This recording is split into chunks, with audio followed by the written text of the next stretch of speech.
कृष्णात् परं किमपि तत्त्वमहं न जाने। श्री बाके बिहारी तेरे आरती गाओ। श्री बाके बिहारी तेरी आरती गाओ। हे गिरधर तेरे आरती गाओ। हे गिरधर तेरी आरती गाओ। आरती गाओ प्यारे आपको रिझाओ। आरती गाओ प्यारे आपको रिझाओ। मैं आरती गाऊं प्यारे आपको मनाऊं। आरती गाओ प्यारे आपको मनाओ। श्याम सुंदर तेरे आरती गाऊं। श्याम सुंदर तेरी आरती गाओ। मोर मुकुट तेरे शीश पे सोहे। मोर मुकुट तेरे शीश पे सोहे। प्यारी बंसी मेरो मन मोहे। प्यारी बंसी मेरो मन मोहे। देख छवे बलिहारी में जाऊं। देख छवि मन भाव जाओ। चरणों से निकली है गंगा प्यारी। शरणों से निकली है गंगा प्यारी। जिसने सारी दुनिया तारी। जिसने सारी दुनिया तारी। उन चरणों के मैं दर्शन पाऊं। उन चरणों के मैं दर्शन पाऊं। श्री हरिदास के प्यारे तुम हो। श्री हरिदास के प्यारे तुम हो। मेरे मोहन जीवन धन हो। मेरे मोहन जीवन धन हो। प्यारी छवि मैं तो मन में बसाऊं। प्यारी छवि मैं तो मन में बसाऊं। श्री बाके बिहारी तेरे आरती गाऊं। श्री बाके बिहारी तेरी आरती गाओ। आरती गाऊं प्यारे आपको रिझाऊं। आरती गाओ प्यारे आपको रिझाऊं। मैं आरती गाऊं प्यारे आपको मनाऊं। आरती गाओ प्यारे आपको मनाऊं। हे गिरधर तेरे आरती गाऊं। हे गिरधर तेरी आरती गाओ। बाल कृष्ण तेरे आरती गाऊं। बाल कृष्ण तेरी आरती गाओ। श्री बाके बिहारी तेरे आरती गाऊं। श्री बाके बिहारी तेरी आरती गाओ। बोलिए बाल कृष्ण लाल की जय। श्री वृंदावन बिहारी लाल की जय। श्रीमद् भागवत महापुराण की जय हो। श्री हनुमान जी महाराज की जय हो। जय जय श्री राधे। जय जय श्री राधे। जय जय श्री राधे। जय जय श्री राधे। जय जय श्री राधे। जय जय श्री राधे। हरि ओम शीतले तम जगत जगन्माता शीतले तं जगत्पिता शीतले तं जगद्धात्रीं शीतलाय नमो नमः आरार्तिक्यं समर्पयामि जलेन शीतलीकरणं पुष्पे देवादिवन्दनं मन्त्रपुष्पाञ्जलिं हरिः ओं जदनेन जदनेमय जन्तदेवास्तानि धर्मा विप्रथमन्नाशन्नातेहनाकं महिमानः सुचन्तजत्रा पूर्वे साध्याः सन्ति देवाः हरिः ओं सेवन्तिकावकुलचम्पकपाठलब्जे पुण्यः गजादिकर्वे ललसालपुष्पै बिल्वप्रभालतुलसीदलमञ्जरीभिः त्वां पूजयामि जगति सर्वे प्रसीद नानासुगन्धिपुष्पाणि यथा कालो भवानि च पुष्पाञ्जलिर्मया दत्त गृहाण परमेश्वरः मन्त्रपुष्पाञ्जलिं समर्पयामि। बोलिए श्रीमद्भागवत महापुराण की जय, सुखदेव जी महाराज की जय, व्यास जी महाराज की जय।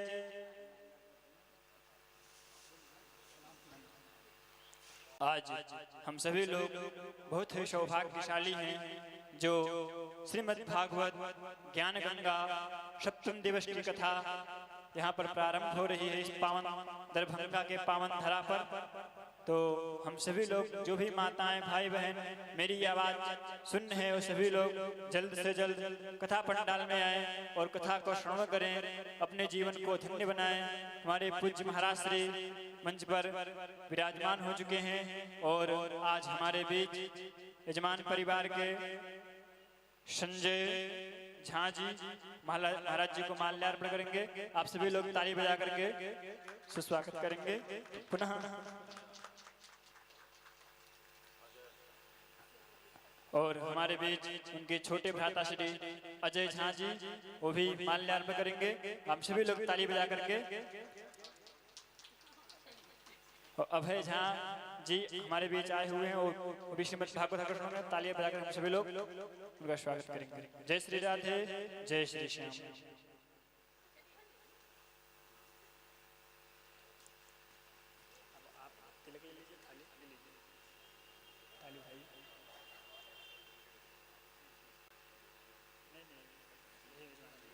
सभी को तिलक करना है।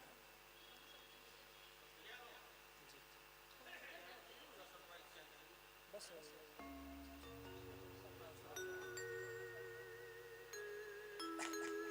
आपको जहाँ बैठना है उसे यहाँ बैठना है, वहाँ बैठने के साथ नीचे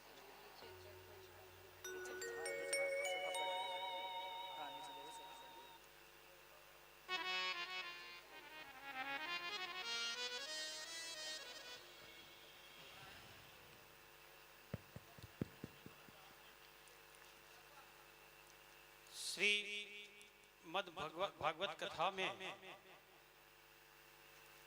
सीधे तो नहीं लेकिन कई अदृश्य शक्तियां, अदृश्य देव भी उपस्थित रहते हैं। ऐसा कहा गया है कि जहाँ पे भी भागवत कथा होती है वहाँ सभी देवता भी उस समय के लिए वहाँ आ जाते हैं। तो मैं उन सभी सबसे पहले तो भगवान के श्री चरणों में अपना नमन सत नमन करता हूँ और उन सभी देवताओं के, उन सभी शक्तियों को जो जिनकी वजह से एक सकारात्मक ऊर्जा का संचार भागवत के दौरान होता है, उन सबको नमन करता हूँ। इसके बाद आज हमारे यहाँ हमारे बिल्कुल अल्प अनुरोध पर, क्योंकि उनकी विराट नगर में भागवत कथा चल रही थी और तभी हम लोगों ने अचानक डिसाइड किया, तो बहुत ही अल्प अनुरोध पर जो यहाँ हम सबके बीच यहाँ उपस्थित हैं और जो व्यासपीठ पे आज विराजमान हैं वो आचार्य श्री के चरणों में भी अपना नमन करता हूँ।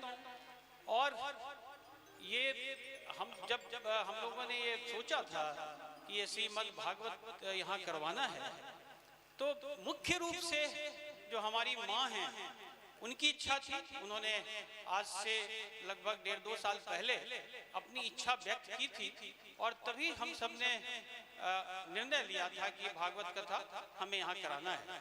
तो जिनकी प्रेरणा से और जो ये भागवत कथा यहाँ हो रही है और जिनकी वजह से हम सभी भाई बहन यहाँ पे हैं, जिन भी जगहों पे हम लोग पहुँचे हैं, तो सबसे पहले तो मैं अपनी माता, सब कहते हैं कि माता भी देवी का रूप होती है, पृथ्वी का रूप होती हैं, तो अपनी माता श्री के चरणों में भी मैं नमन करता हूँ।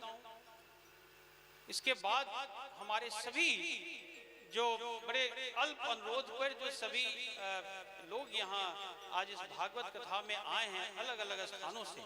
मैं जानता हूँ कि हम लोगों के पास बहुत ज़्यादा समय नहीं था, क्योंकि बहुत सारे लोग हमारे गांव के हैं, तो मैं मैथिली में भी बोलता हूँ कि मैं अखन किस दिन पहले हम गांव गेल रही तब प्रयास केने छलहुँ जे हम अपना गांव में ई कथा कराबी। महाराज जी से हमार बातों भेल रहे और हमार इच्छा छल कि जो कथावाचक आए वो ऐसे हो जो करी हिंदी करी मैथिली सब बाज ले। तखन हमरा बहुत आदमी कहलक महाराज जी के बारे में, आचार्य जी के बारे में कि मूल रूप से ओहिठाम छत, यद्यपि आइ काल्हि वृंदावने में रह रहे छत, लेकिन मूल रूप से इस क्षेत्र के छत।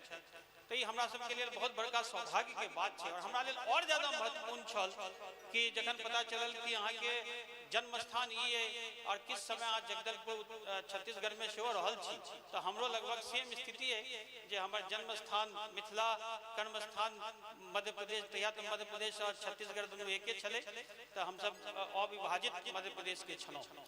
तो ये भागवत कथा के अवसर बहुत रेयर छे जे भेटै छे और भागवत कथा में भगवान के सब प्रकार के लीला जन्म से लऽ गोलोकवासी जब तक भेलखिन तब तक के अलग अलग जे आयाम छे जिंदगी के, वो सब जिंदगी के कतौ न कतौ टच करे छे। बहुत बहुत एहन एहन चीज छे ओहि में।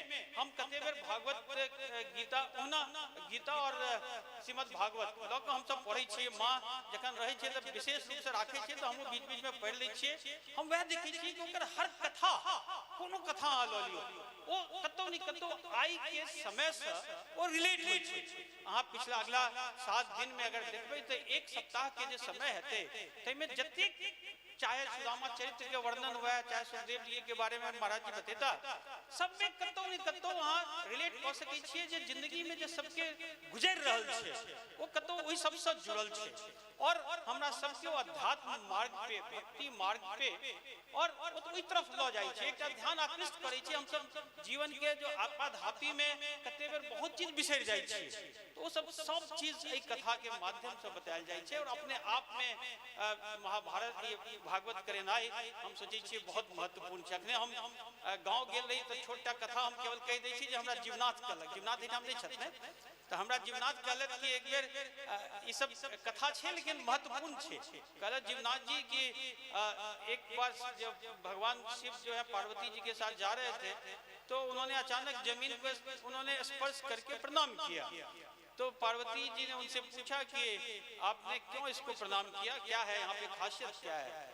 तो भगवान शिव ने कहा कि यहाँ पे भागवत हो चुका है तो ये जमीन जो है पवित्र हो गई। आज संतोष जी की का जो प्रांगण है वो भी पवित्र हो रहा है। तो उन्होंने कहा कि यहाँ पे भागवत कथा हुई है इसलिए बहुत पवित्र है, इसलिए हमने इसको प्रणाम किया। इसके कुछ देर बाद जब शिव जी थोड़े आगे बढ़े तो उन्होंने पुनः एक जमीन को स्पर्श करके फिर से प्रणाम किया।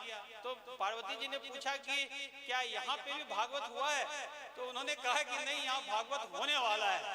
तो जहाँ भागवत भेल छे, जतऽ होवा वाला छे, वो सब जे छे से अत्यंत ज्यादा पवित्र मानल जाय छे। तो अहाँ सब एहि मामला में हम सब बहुत सौभाग्यशाली छी जे अगला 7 दिन में हमर भगवान के सब अलग अलग प्रकार के जे लीला छे ओकरा एक बेर जनबाक, एक बार सुनबाक, श्रवण करबाक हमरा सबके मौका भेटत। तो एहिठाम पुनः अहाँ सब तरफ से दरभंगा में हमर पूरा परिवार के तरफ से, चूँकि मुख्य जे हमर यजमान आई हम भोरे भोरे देखलिए ना हमर बहनोई एस.एन. मिश्रा जी और बहन नंदिनी मिश्रा जी जे रूपे शुरुआत से भोर में एहिठाम बैसलक आ तैठाम जखन वो भागवत के लऽ कऽ ओतऽ से एलखिन श्यामा मंदिर से एहिठाम तक, तो जे वो बड़ा विलक्षण रहे। लेकिन बहुत हुनका हम बुझलियन जे एहि एज में एक बेर टच से मस नहीं भेलखिन। तो पूरा ध्यान जे छे से केंद्रित छले कि भागवत के कनिको हेलबाको नहीं चाहिए। तो एक बहुत बड़का चीज होय छे, सबके ध्यान परवश ओहि तरफ चल जाय छे, धार्मिक भ जाय छे, आध्यात्मिक भ जाय छे। तो ओहि मायने में बहुत इंपॉर्टेंट छे। तो हम पुनः अहाँ सबके तरफ से महाराज श्री के, हमर आचार्य श्री के आई स्वागत करै छियन और अगला 7 दिन अहाँ सब सरोवर भर जाए धर्म के ई में और स्पिरिचुअलिज्म में, अध्यात्म में सब सरोवर है। तो उनका मुखार बिंद से अब आगा कथा प्रारंभ हेतै तो हम उनकर स्वागत करै छियन और आगा के लिए उनका ये हेलो करै छन। अपने के बहुत बहुत स्वागत।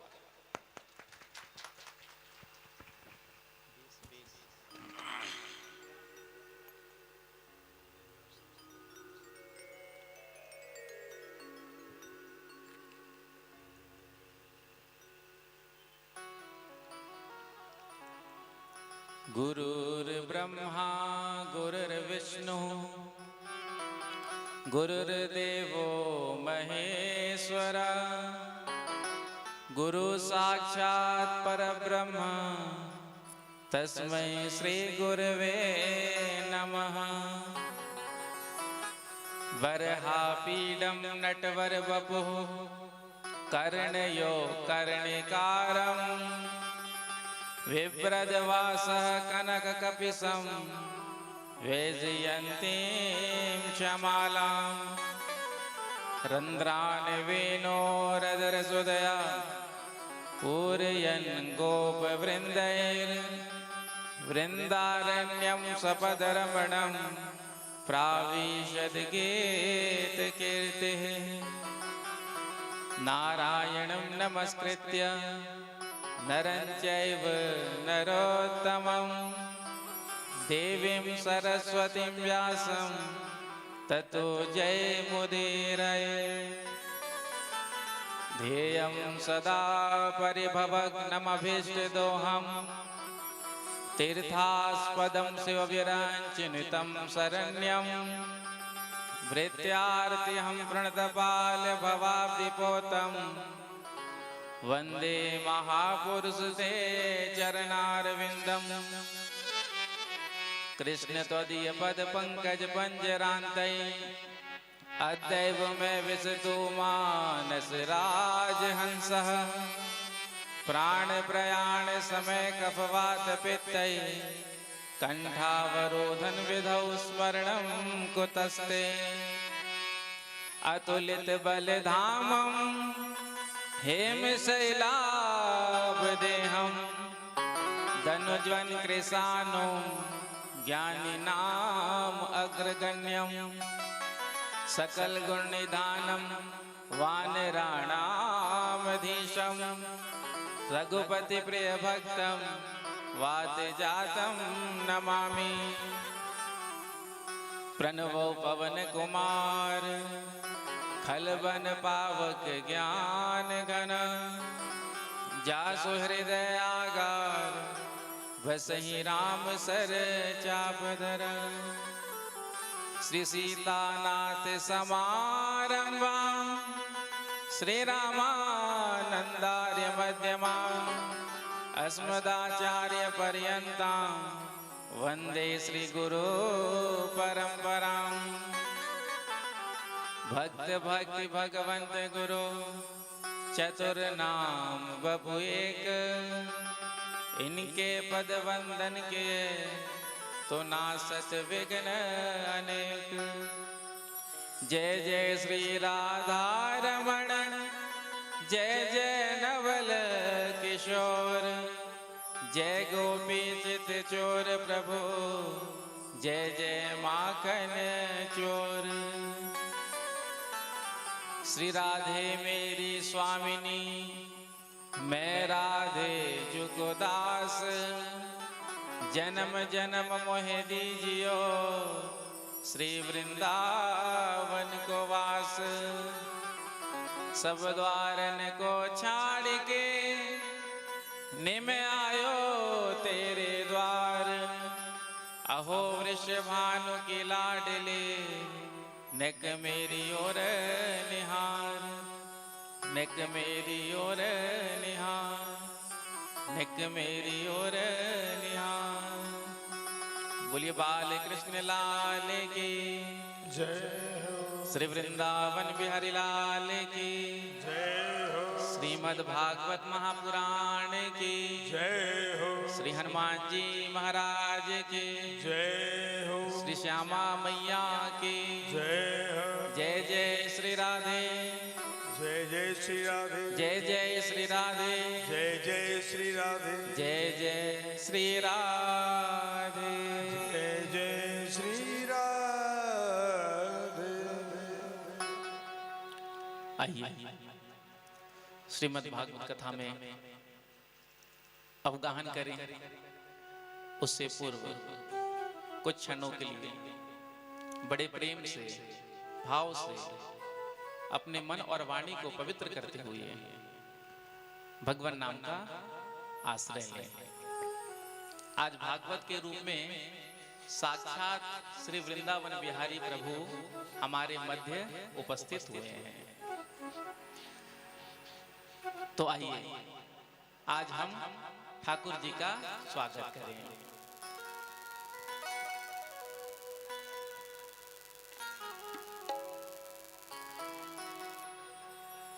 स्वागतम कृष्णा सुस्वागतम कृष्णा स्वागतम कृष्ण सुस्वागतम कृष्ण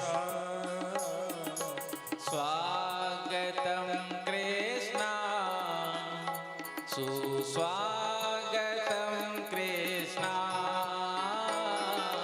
स्वागतम कृष्ण सुस्वागतम कृष्ण स्वागतम कृष्णा शुभ स्वागतम कृष्णा स्वागतम कृष्ण सुस्वागतम कृष्ण स्वागतम सुस्वागतम शरणागतम कृष्णा स्वागतम सुस्वागतम शरणागतम कृष्ण स्वागतम सुस्वागतम शरणागतम कृष्णा स्वागतम सुस्वागतम शरणागतम कृष्ण स्वागतम कृष्णा सुस्वागतम कृष्णा स्वागतम कृष्ण सुस्वागतम कृष्ण दोनों हाथ उठाकर ताली से बजाते हुए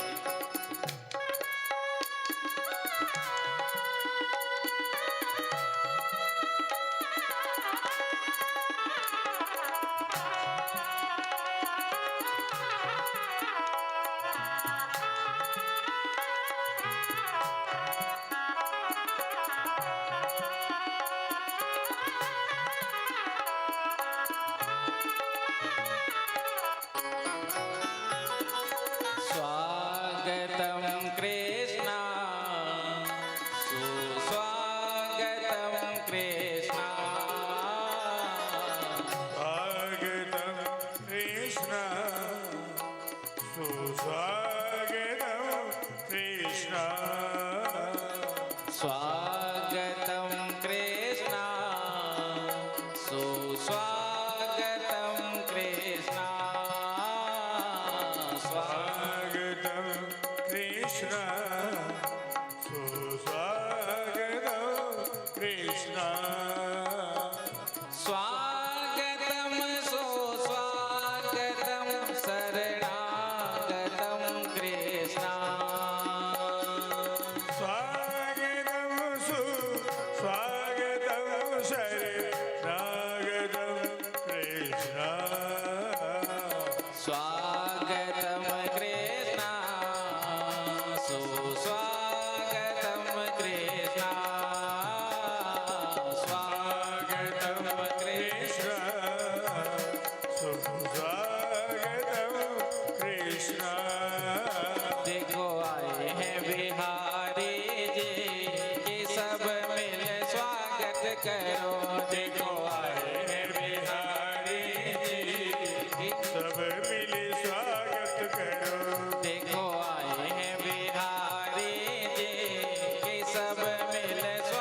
स्वागत करो देखो आए हैं बिहारी जी सब मिल स्वागत करो स्वागत करो स्वागत करो स्वागत करो स्वागत करो स्वागत करो स्वागत करो स्वागत करो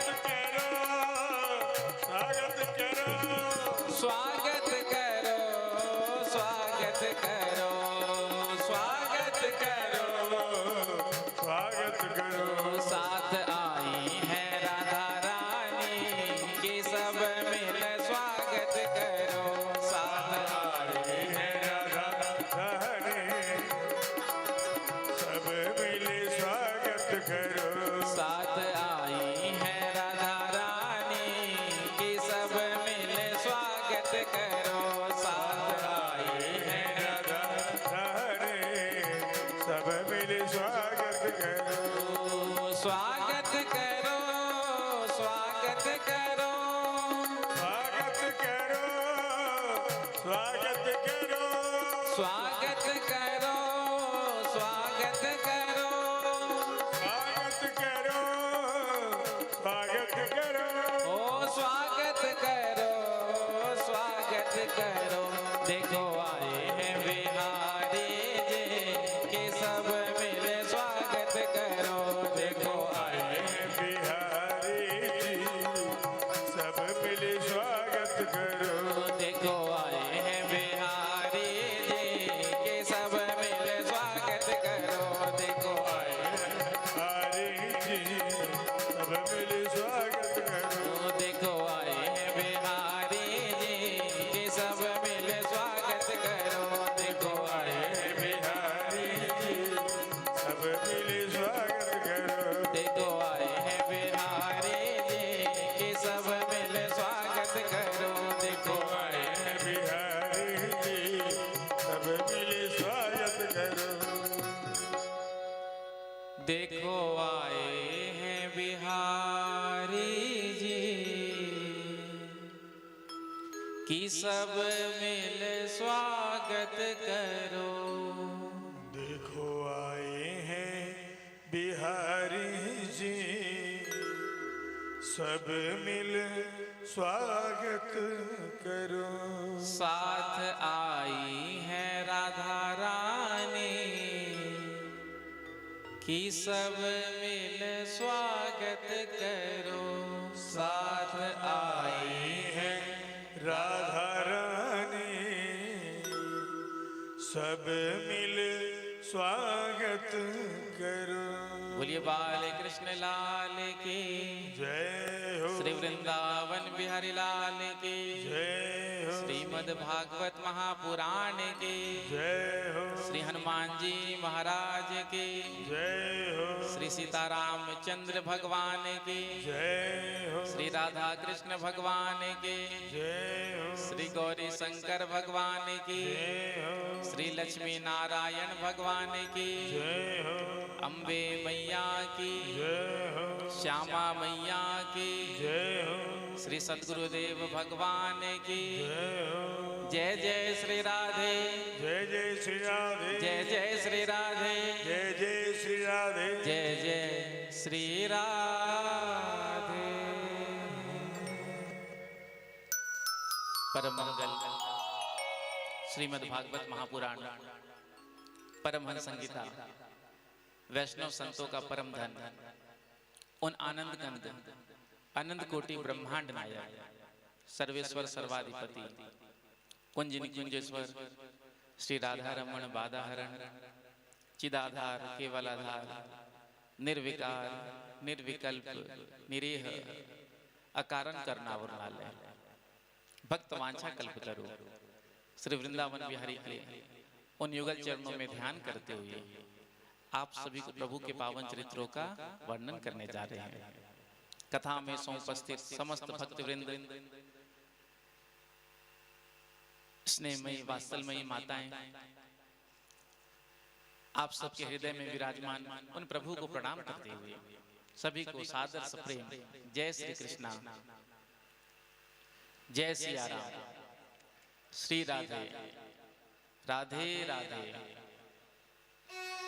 श्री बांके बिहारी जी महाराज की असीम अनुकंपा से मानव जीवन का सर्वोत्कृष्ट साधन फल सत्संग, जो हम सबको सुंदर श्रीमद् भागवत कथा के रूप में आज से सुलभ होने जा रहा है। पूज्य माता जी का सुंदर संकल्प और बच्चों का सुंदर प्रयास, श्री संजय झा जी और पूरा झा परिवार, मिश्रा परिवार, तो माता जी के संकल्प को पूरा करने के लिए सब ने मिलकर के सुंदर श्रीमद् भागवत कथा का आयोजन सुनिश्चित किया। और जैसा कि झा जी बता रहे थे, बहुत ही अल्प समय में,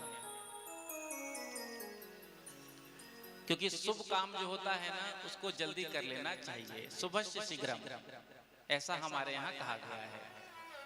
यदि शुभ संकल्प आपके मन में आ जाए तो उस कार्य को तुरंत कर लेना चाहिए, और कोई बुरा विचार आपके मन में आ जाए तो उसको कल पर टाल देना चाहिए, क्योंकि क्या पता आपका मन कब बदल जाए, क्योंकि मन का कोई ठिकाना नहीं है। इसलिए शुभ विचार, शुभ संकल्प जब आपके मन में आ जाए तो उसको तुरंत करने का प्रयास करना चाहिए। देखो, सबसे पहला होता है संकल्प। माता जी का संकल्प कि मुझे कथा सुनना है, झा परिवार का प्रयास, उसके बाद भगवान की कृपा का अमृत। जब तीनों बात एक साथ उपस्थित होता है तो ये संयोग बनता है। संकल्प तो मन में है, तो उस संकल्प को पूरा करने के लिए फिर हमको प्रयास करना पड़ता है, प्रयत्न करना पड़ता है, मेहनत करना पड़ता है। क्योंकि भागवत का जो आयोजन होता है ये बृहद रूप से होता है। और झा जी बड़े घबरा रहे थे कि हमने तो कभी कराया नहीं है, हमको तो कुछ जानकारी नहीं, मालूम नहीं है। हमने कहा बिल्कुल आप चिंता मत करिए, जैसे ही कथा प्रारंभ हो जाएगा, भागवत जी आकर के विराजमान हो जाएंगे, तो उसके बाद सारा कार्य ऑटोमेटिक होने लगेगा। कथा प्रारंभ होने तक ही थोड़ा सा लगता है कि कैसे होगा, क्या होगा, लेकिन जो भागवत जी आकर के एक बार विराजमान हो गए अपने सिंहासन पर, सोई सब कार्य अपने आप होने लगेगा और आप इसका अनुभव करेंगे। पता भी नहीं चलेगा कि कैसे हो गया, बड़े सुंदर रूप से हो गया। तो जब भगवान की कृपा का अमृत उतरता है जीवन में, तो ये सत्संग कथा का सौभाग्य मिलता है। जन्मांतरे भवेत् पुण्यम तदा भागवतम लभेत। जब जीव के जन्म जन्मांतर, कल्प कल्पांतर, युग युगांतर के पुण्यों का उदय होता है, तब जाकर के श्रीमद् भागवत कथा सुनने का लाभ जीव को मिलता है। एक जन्म नहीं कहा, जन्म जन्मांतर, कई जन्मों का जब पुण्य उपस्थित होता है, तब जाकर श्रीमद् भागवत कथा सुनने को मिलता है। और हम सबको तो सुंदर कथा का श्रवण करने का सौभाग्य मिथिला की पावन भूमि पर मिला। मिथिला प्रेम की भूमि, त्याग तपस्या की भूमि, और ऐसे शुभ स्थान में बैठ करके कथा श्रवण करने का सौभाग्य मिल रहा है। आज जब प्रातः काल पोथी यात्रा, कलश यात्रा श्यामा माई मंदिर से प्रारंभ हुआ, तो हमको भी दर्शन करने का सौभाग्य बहुत समय के पश्चात मिला। तो जब हम शोभा यात्रा में चल रहे थे, तो मुख्य यजमान जी भागवत जी की पोथी को अपने मस्तक पर रख करके बड़े सुंदर चल रहे थे। अब सबको लग रहा था कि जजमान जी थोड़े परेशान हो रहे हैं, लेकिन जजमान जी का दृढ़ संकल्प नहीं, मुझे तो कोई प्रॉब्लम नहीं है, बड़े आनंद में, क्योंकि ठाकुर जी जैसे ही अपने मस्तक पर आकर विराजमान हो गए, तो उसके बाद तो सारी व्यवस्था वही संभाल लेते हैं। हम भागवत जी को लेकर नहीं, भागवत जी हमको लेकर के चल रही थी। आपने अनुभव किया होगा। तीज भागवत है, कोई साधारण किताब नहीं है, कोई बुक नहीं है। भागवत जी साक्षात श्री कृष्ण का स्वरूप है। तेने यम वांग्मयी मूर्ति प्रत्यक्षा वर्तते हरे। भगवान श्री कृष्ण जब अपनी लीला को विश्राम करके जा रहे थे तो उद्धव जी ने आकर के प्रणाम किया और कहा, महाराज आप तो चले जाएंगे, फिर कलयुग के जीवों का उद्धार कैसे होगा। तो भगवान ने उद्धव जी से कहा था कि उद्धव, मैं अपनी सारी शक्ति इस भागवत जी में निहित कर रहा हूं और भागवत के रूप में साक्षात श्री कृष्ण ही हमारे सम्मुख हैं। झा जी ने जैसा कहा, जहां पर भागवत की कथा होती है वहां पर जितने भी तीर्थ हैं, धाम हैं, देवी देवता आकर के 7 दिन तक वहां उपस्थित रहते हैं।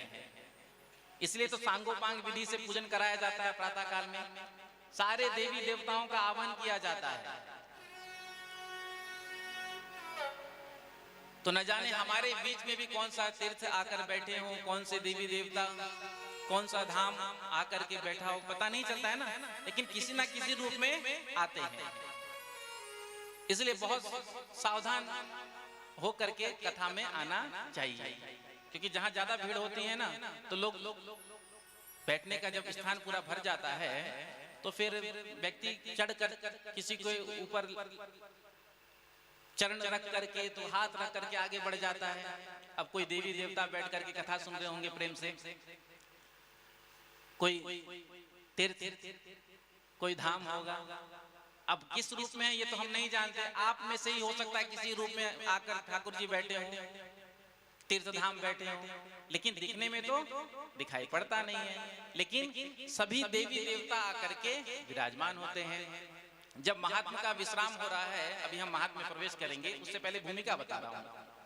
तो जब महात्मा का विश्राम हो रहा था, सनत कुमारों ने जब नारद जी को कथा सुनाया, तो उस कथा के विश्राम पर जब कीर्तन हुआ तो भगवान प्रकट हुए और भगवान ने वरदान मांगने को कहा। तो सभी ने क्या वरदान मांगा था कि प्रभु, जैसे आज आपने प्रकट होकर के हमको यहाँ दर्शन दिया ना, तो जहां भी भागवत की कथा हो तो आप स्वयं नहीं, अपने समस्त पार्षदों के सहित आकर के हम सबको दर्शन देवे। तो भगवान ने एक मस्तु कहा था। उस दिन से ये निश्चित हो गया था, जहां भी भागवत की कथा होती है तो केवल भगवान श्री कृष्ण ही नहीं, जितने भी देवी देवता हैं और तीर्थ है, धाम है, भगवान के जितने भी पार्षद है, वो आकर के हमको दर्शन देते हैं। तो एक निवेदन मैं आपसे करूंगा कि आप जब कथा पंडाल में प्रवेश करें तो अपने जूते और चप्पल को बाहर ही रख करके आए, क्योंकि आज से ये आपका ये उत्सव भवन कोई मैरिज पैलेस नहीं है। 7 दिन तक ये तीर्थ धाम बन गया है। तो जब हम मंदिर में जाते हैं तो अपने जूते और चप्पल को बाहर ही उतार करके आते हैं। तो प्रयास यही करना, प्रेम से कहो श्री राधे, जोर से कह दो राधे राधे, राधे राधे। तो प्रथम दिवस भागवत के महात्म्य के बारे में सुनाया जाता है। महात्म्य का अर्थ होता है महिमा। हम जिस पुराण को सुन रहे हैं उस पुराण की महिमा क्या है। सबसे पहला प्रश्न उठता है हमारे अंदर कि भागवत को सुनने से लाभ क्या होगा। आज का जमाना ऐसा ही है, बिना लाभ के व्यक्ति कोई काम नहीं करता। कोई भी काम करने से पहले सबसे पहले अपना लाभ देखता है। हाँ, ये काम करने से मुझे कुछ मिलेगा, लाभ होगा, तो ये मैं करूंगा। और जब दिखाई पड़ता है कि इस काम को करने से मेरा तो कोई फायदा ही नहीं है, तो उस काम में कोई पड़ता नहीं। 7 दिन तक आकर के हम यहाँ कथा श्रवण करेंगे, रोज 4 घंटे बैठेंगे, तो भैया भागवत सुनने से लाभ क्या होगा, ये महिमा के द्वारा हमको पता चलेगा। दूसरी बात, भागवत सुनने से पहले किसी को लाभ प्राप्त हुआ, ये भी महिमा के द्वारा ही हमको पता चलेगा। और तीसरी बात, भागवत किस विधि से सुनना चाहिए। तो महात्मा का अर्थ होता है महिमा। आपके समक्ष एक उदाहरण के तौर पर बात रखूं। भगवान श्री कृष्ण कौरव और पांडव दोनों के मध्य रहे। आप बताइए कि लाभ किसको मिला, किसको लाभ हुआ? कहिए जोर से। पांडवों को लाभ मिला। पांडवों को लाभ क्यों मिला, कौरवों को क्यों नहीं मिला? क्योंकि कौरव भगवान की महिमा को नहीं जानते थे। वो दुर्योधन कहता था ये तो जादूगर है, ये तो छलिया है, तो भगवान साथ में थे, लेकिन कौरव भगवान की महिमा को जान नहीं सके, इसलिए कौरवों को लाभ नहीं मिला। युधिष्ठिर जी कहते थे भले आप हमारे छोटे भैया हैं, लेकिन हैं तो भगवान ही। तो इसी प्रकार से महात्मा जानने से हमको पता चलता है कि भागवत की महिमा क्या है।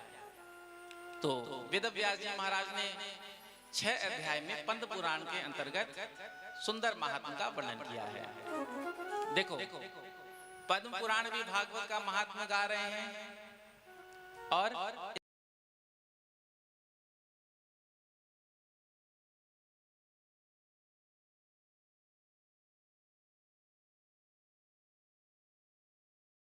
का संकल्प लेते हैं, तो उसमें दोनों महात्मा की चर्चा होती है। तो प्रायः पद्म पुराण की ही चर्चा होती है। तो आइए हम सब प्रवेश करते हैं।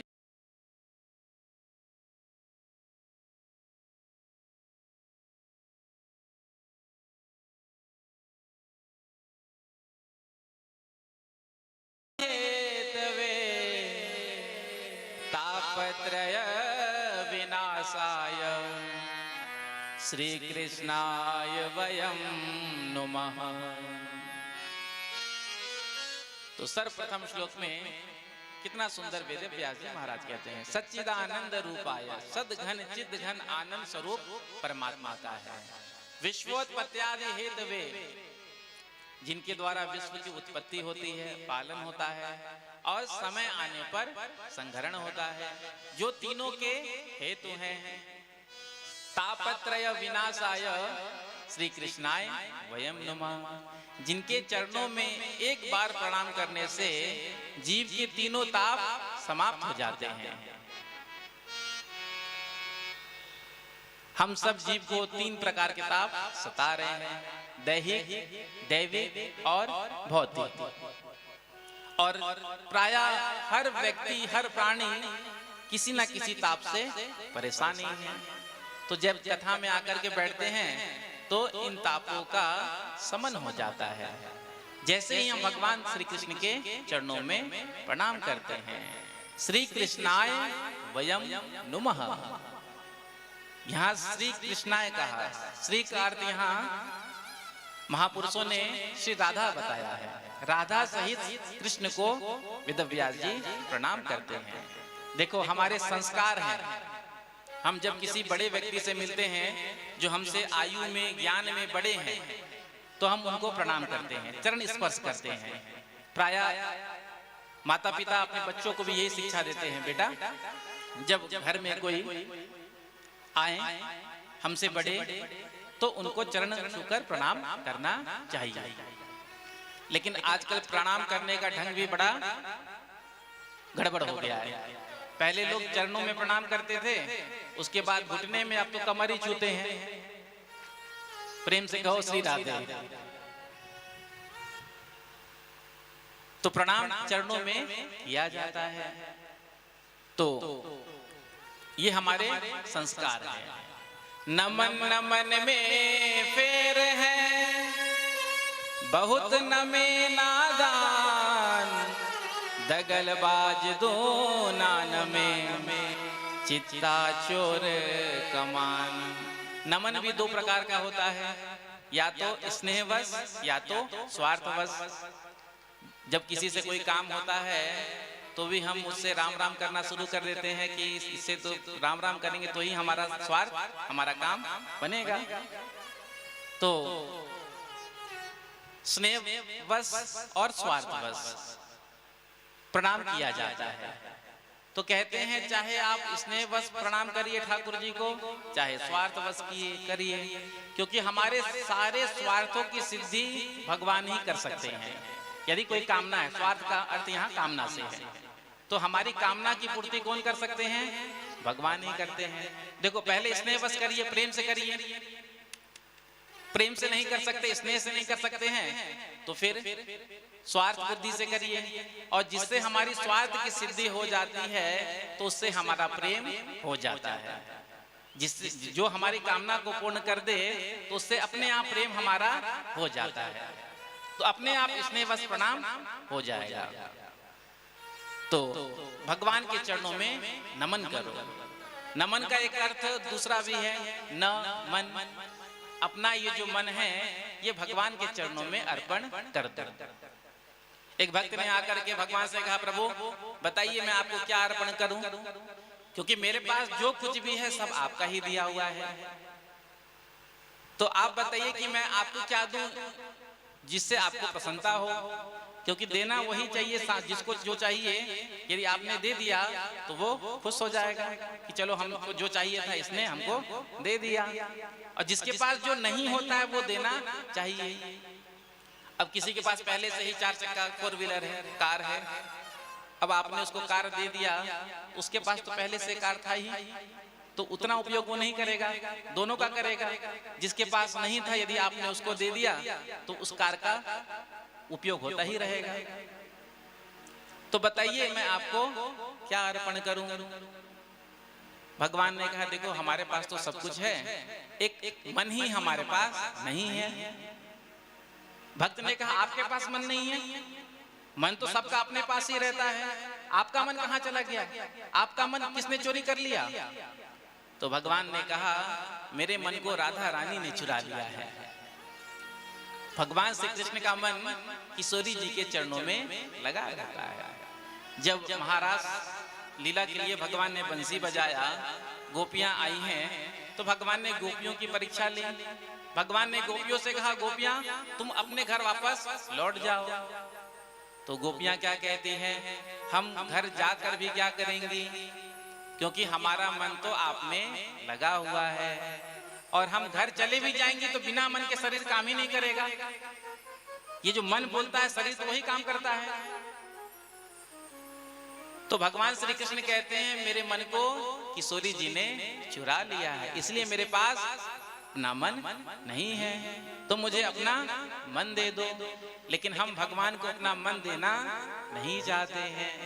संसार की सारी वस्तु हम भगवान को अर्पण कर सकते हैं, लेकिन हम अपना मन भगवान को देना चाहते नहीं है। तो उस भक्त ने कहा, प्रभु आपका मन चोरी हो गया तो आपको थोड़ा ध्यान रखना चाहिए था, चोरी होने से बचना चाहिए था।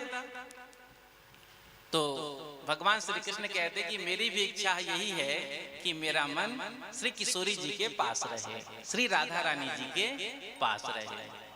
तो हम सब अपने मन को, न मन, एक होता है सुमन, सुमन का अर्थ होता है सुंदर मन। सुमन तो हम चढ़ाते हैं, सुंदर पुष्प ला करके ठाकुर जी के चरणों में सुंदर हार चढ़ाते हैं, तो सुमन तो चढ़ा रही हैं, सुमन के साथ साथ अपने मन को भी हम भगवान के चरणों में चढ़ाएं। जैसे ही हम अपने मन को भगवान के चरणों में चढ़ाएंगे तो भगवान प्रसन्न हो जाएंगे। क्यों प्रसन्न हो जाएंगे? क्योंकि भगवान के पास अपना मन नहीं है। प्रेम से कहो श्री राधे, जोर से कह दो राधे राधे। तो नैमिषारण्य की पावन भूमि में शौनक आदि 88,000 ऋषि एकत्रित हैं। तभी सामने से सूत जी महाराज को आते हुए देखा। नैमिषे सूतमासी मभिवाद्य महामतिम कथामृत रस स्वाद कुशलः शौनको ब्रवीत। शौनक जी महाराज कथा सुनने में पटु हैं, ज्ञानी होने के बाद भी अनभिज्ञ होकर के बैठते हैं। होता है ना, प्रायः हमने 1-2 बार कथा क्या सुन लिया, हम व्यास जी के वचनों को अपने ज्ञान से तोलने लगते हैं कथा में बैठकर ही। अरे हमने तो ये पढ़ा था, हमने तो उन संत से ये सुना था। कथा तो एक है लेकिन भाव अनेक होते हैं। अब थोड़ा सा हमको क्या ज्ञान हो गया, अब व्यास जी की वाणी को जो व्यास जी प्रवचन कर रहे हैं तो अब कथा सुनने में मन नहीं, व्यास जी क्या कह रहे हैं बस नाप तोल में ही मन लगा है। तो सौनक जी ज्ञानी होने के बाद अनभिज्ञ होकर के बैठे हैं। जैसे ही सामने से आते हुए देखा सूत जी को तो उठ करके प्रणाम किया और कितना सुंदर कहा, अज्ञान ध्वांत विध्वंस कोटि सूर्य सम प्रभ सूताख्या हे कथा सारम मम कर्ण रसायनम। हे सूत जी महाराज, हम सब जीव के हृदय के अंदर घोर अज्ञान का अंधकार व्याप्त है और आपके पास ज्ञान का प्रकाश है। कोटि सूर्य समप्रभा, करोड़ों सूर्य के समान आपके पास ज्ञान है और हम सब जीव के हृदय के अंदर घोर अज्ञान का अंधकार व्याप्त है। तो आप अपने ज्ञान का प्रकाश हम पर भी करिए, जिसको सुन करके हमारे हृदय का जो अंधकार है अज्ञान का वो नष्ट हो जाए और हम सब के हृदय में भी ज्ञान का प्रकाश उदय हो जाए। वैष्णव लोग ऐसा क्या करते हैं जिससे भक्ति ज्ञान और वैराग्य बढ़ता है? ऐसा कौन सा उपाय है जिसको करने से माया और मोह से बचा जाता है? क्योंकि इस कलिकाल में प्रायः जो है जीव आसुरी प्रवृत्ति को प्राप्त करते जा रहे हैं। तो जीव के कल्याण का सबसे सरल मार्ग क्या है? क्योंकि कलयुग में लोगों की धारणा क्या है, मेहनत कम करना पड़े और लाभ ज्यादा मिल जाए। तो कोई बड़ा काम तो करना चाहता नहीं, बड़े बड़े पुरुषार्थ तो करना चाहता नहीं है, मेहनत कम हो और लाभ बढ़िया मिल जाए, तो उसी कार्य में लोगों की रुचि होती है। तो आप कोई सरल साधन बताइए जिसको सुन करके भगवान के चरणों में हम सबका प्रेम प्रकट हो गए। क्योंकि हे सूत जी महाराज, आपके ऊपर गुरुदेव भगवान की कृपा है। चिंतामणिर लोक सुखम सुरद्रो स्वर्ग संपदम प्रयक्षति गुरु प्रीतो वैकुंठम योगी दुर्लभम। जो योगियों के लिए वैकुंठ दुर्लभ है वो गुरु कृपा से अनायास ही मिल जाता है। गुरु मेहरबान तो चेला पहलवान। गुरु की कृपा हो जाए तो कहने क्या, जो गुरु कृपा करे करे, जो गुरु कृपा करे करे, जो गुरु कृपा करे करे, जो गुरु कृपा करे करे, कोटिक पाप कटे पल क्षण में, कोटिक पाप कटे पल क्षण में, जो गुरु कृपा करे करे, जो गुरु कृपा करे करे, जो गुरु कृपा करे करे, जो गुरु कृपा करे करे। तो गुरु कृपा हो जाए तो कोटि पाप कटे पल क्षण में, करोड़ों जन्म के पाप जो है पल में क्षण में समाप्त हो जाते हैं गुरु कृपा से। तो आपके ऊपर तो गुरुदेव भगवान की अनन्य कृपा है। यदि किसी को चिंतामणि की प्राप्ति हो जाए तो चिंतामणि की विशेषता है कि जो भी चिंतन करो आपको मिल जाएगा। यदि कोई कल्प वृक्ष के नीचे खड़ा हो जाए तो कल्प वृक्ष के नीचे जो कामना करेगा वो मिल जाएगा। लेकिन चिंतामणि और कल्प वृक्ष में ये सामर्थ्य नहीं है कि हमको भगवान श्री राधा कृष्ण का दर्शन करा दे, श्री सीताराम जी महाराज का दर्शन करा दे। ये तो गुरु कृपा आपके ऊपर है, तो आप हम सब पर भी कृपा करें। सूत जी ने कहा आप सबके हृदय में मेरे लिए इतना सम्मान है, प्रेम है, भाव है, तो अब मैं आप सबको समस्त शास्त्रों का सार सुनाने जा रहा हूं, इसलिए सावधान होकर के सुनना। वक्ता जब कुछ विशेष बात कहने जाता है तो पहले सावधान कर देता है कि ध्यान लगाकर सुनना, मन लगाकर सुनना। तो आज सूत जी कहते हैं सावधान होकर के सुनना। काल व्याल मुख ग्रास त्रास निर्नाश हेतवे श्रीमद् भागवतम शास्त्रम कलौ कीरेण भासितम। ये जो जीव है ना, ये काल के मुख का ग्रास बना हुआ है। हम सब काल के मुख में बैठे हुए हैं। जैसे ही काल ने अपना मुख बंद किया हम सब समाप्त हो जाएंगे। और प्रत्येक जीव के हृदय में एक बात का भय, डर कि हम मर ना जाए। इस लोक को क्या कहते हैं? मृत्यु लोक। मृत्यु लोक में जो आया है वो जाएगा ही, लेकिन यहाँ पर आकर के कोई जाना नहीं चाहता। बड़े भले यदि दुख में है, तकलीफ में है, कष्ट में है तो मुख से निकल जाता है कि इससे तो अच्छा होता भगवान मुझको उठा ही लेते, लेकिन मुख से कह रहा है जाना तो वो भी नहीं चाहता। बिस्तर में पड़े हैं, शरीर कृशिकाय हो गया है, क्योंकि बुढ़ापा में शरीर कमजोर हो जाता है, हाथ पांव काम करना थोड़ा सा कम हो जाता है, लेकिन उसके बाद भी जीव मरना नहीं चाहता। तो प्रत्येक जीव के अंदर मृत्यु का भय उपस्थित है कि हम मर ना जाएं, और आया है सो तो जाएगा ही। तो मृत्यु के भय को दूर करने के लिए श्री सुखदेव जी महाराज ने भागवत संहिता का प्रवचन किया। कहाँ किया? जब राजा परीक्षित को 7 दिन में मरने का शाप लगा, समीक ऋषि के पुत्र श्रृंगी ने शाप दिया, इति लंघित मर्यादम तक्षका सप्तमे हनि।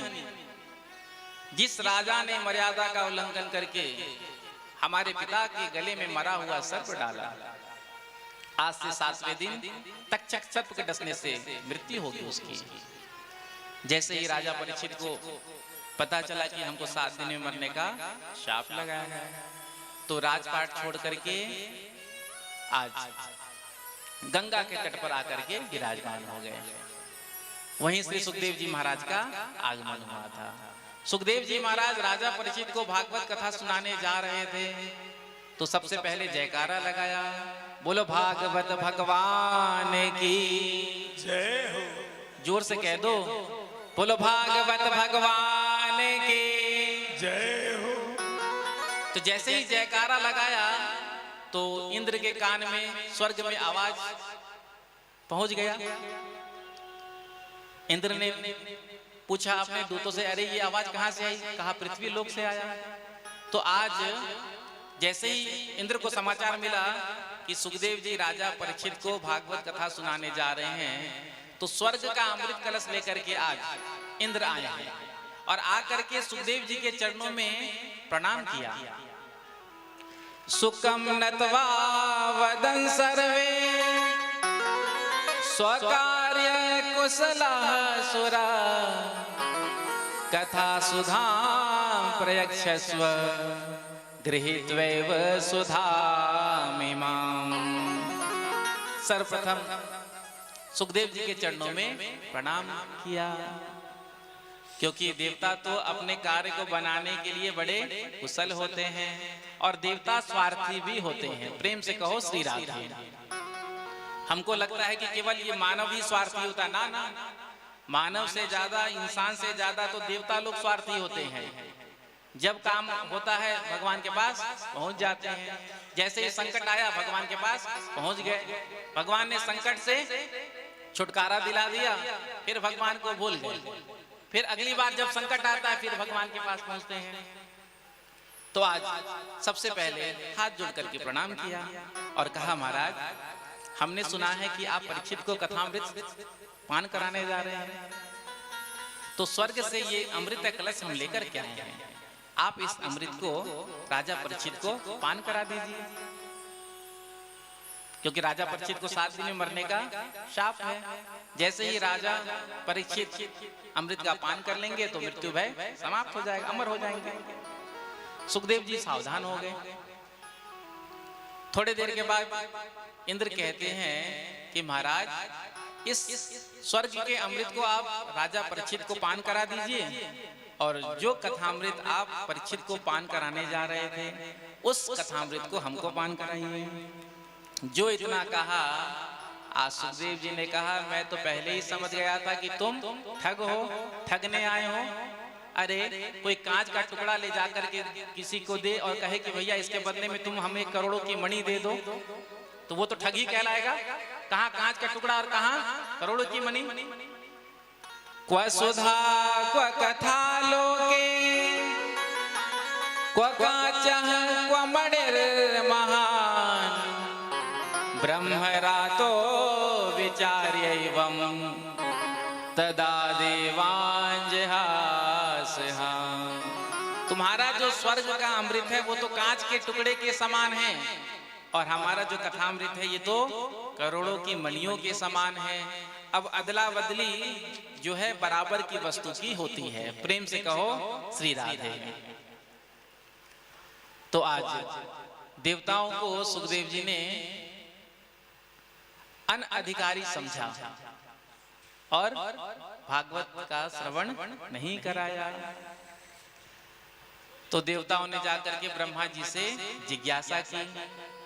ब्रह्मा जी के पास पहुंच करके देवताओं ने कहा महाराज आज हम पृथ्वी लोक में गए थे तो स्वर्ग का अमृत लेकर के गए थे। सुखदेव जी से प्रार्थना किया, लेकिन सुखदेव जी ने हमको वापस लौटा दिया। तो क्या स्वर्ग के अमृत से श्रेष्ठ भागवत कथामृत है? अब तुलना करके देखें कि कौन सा अमृत ज्यादा श्रेष्ठ है, स्वर्ग का अमृत या कथामृत। स्वर्ग का अमृत पीने से क्या होता है?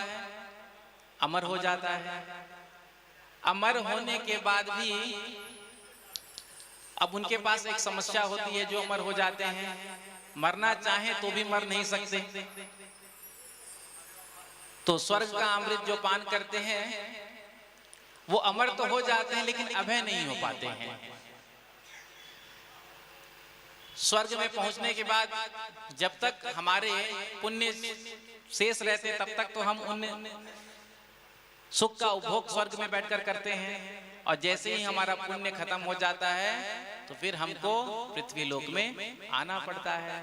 तो ये स्वर्ग का अमृत ऊपर से नीचे गिराती है, लेकिन भगवान की कथामृत जो है भागवत कथामृत है ये जीव को सीधे कल्याण का मार्ग प्रदान करता है।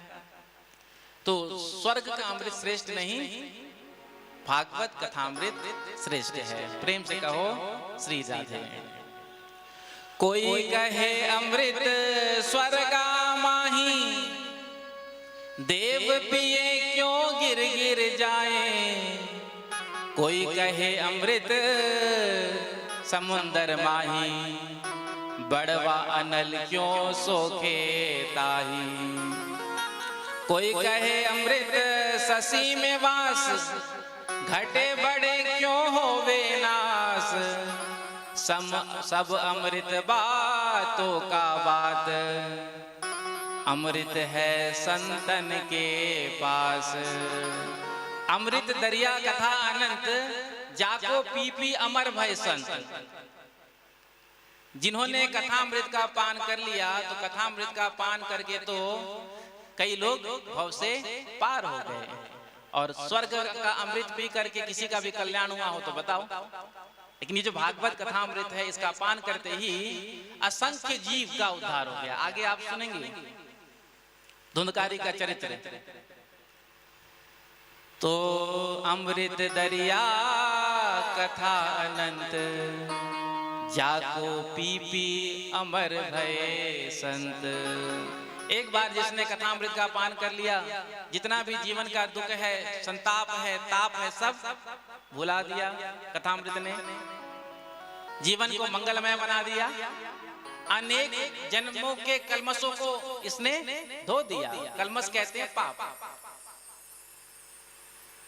देवताओं ने ब्रह्मा जी से कहा कि हम गए थे स्वर्ग का अमृत लेकर के, लेकिन सुखदेव जी ने हमको वापस भेज दिया।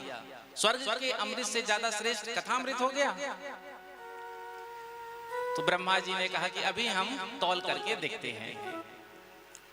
राज्यो मोक्षम तथा वीक्ष्य पुरा घातापि विस्मिता सत्यलोके तुलाम बद्वा तोलयत साधना न्यज। सत्यलोक में ब्रह्मा जी ने एक तराजू लिया, तराजू तौलने वाला। एक पलड़े पर जितना भी पुराण था, वेद उपनिषद, सबको विराजमान कर दिया। दूसरे पलड़े पर श्रीमद् भागवत जी को विराजमान किया।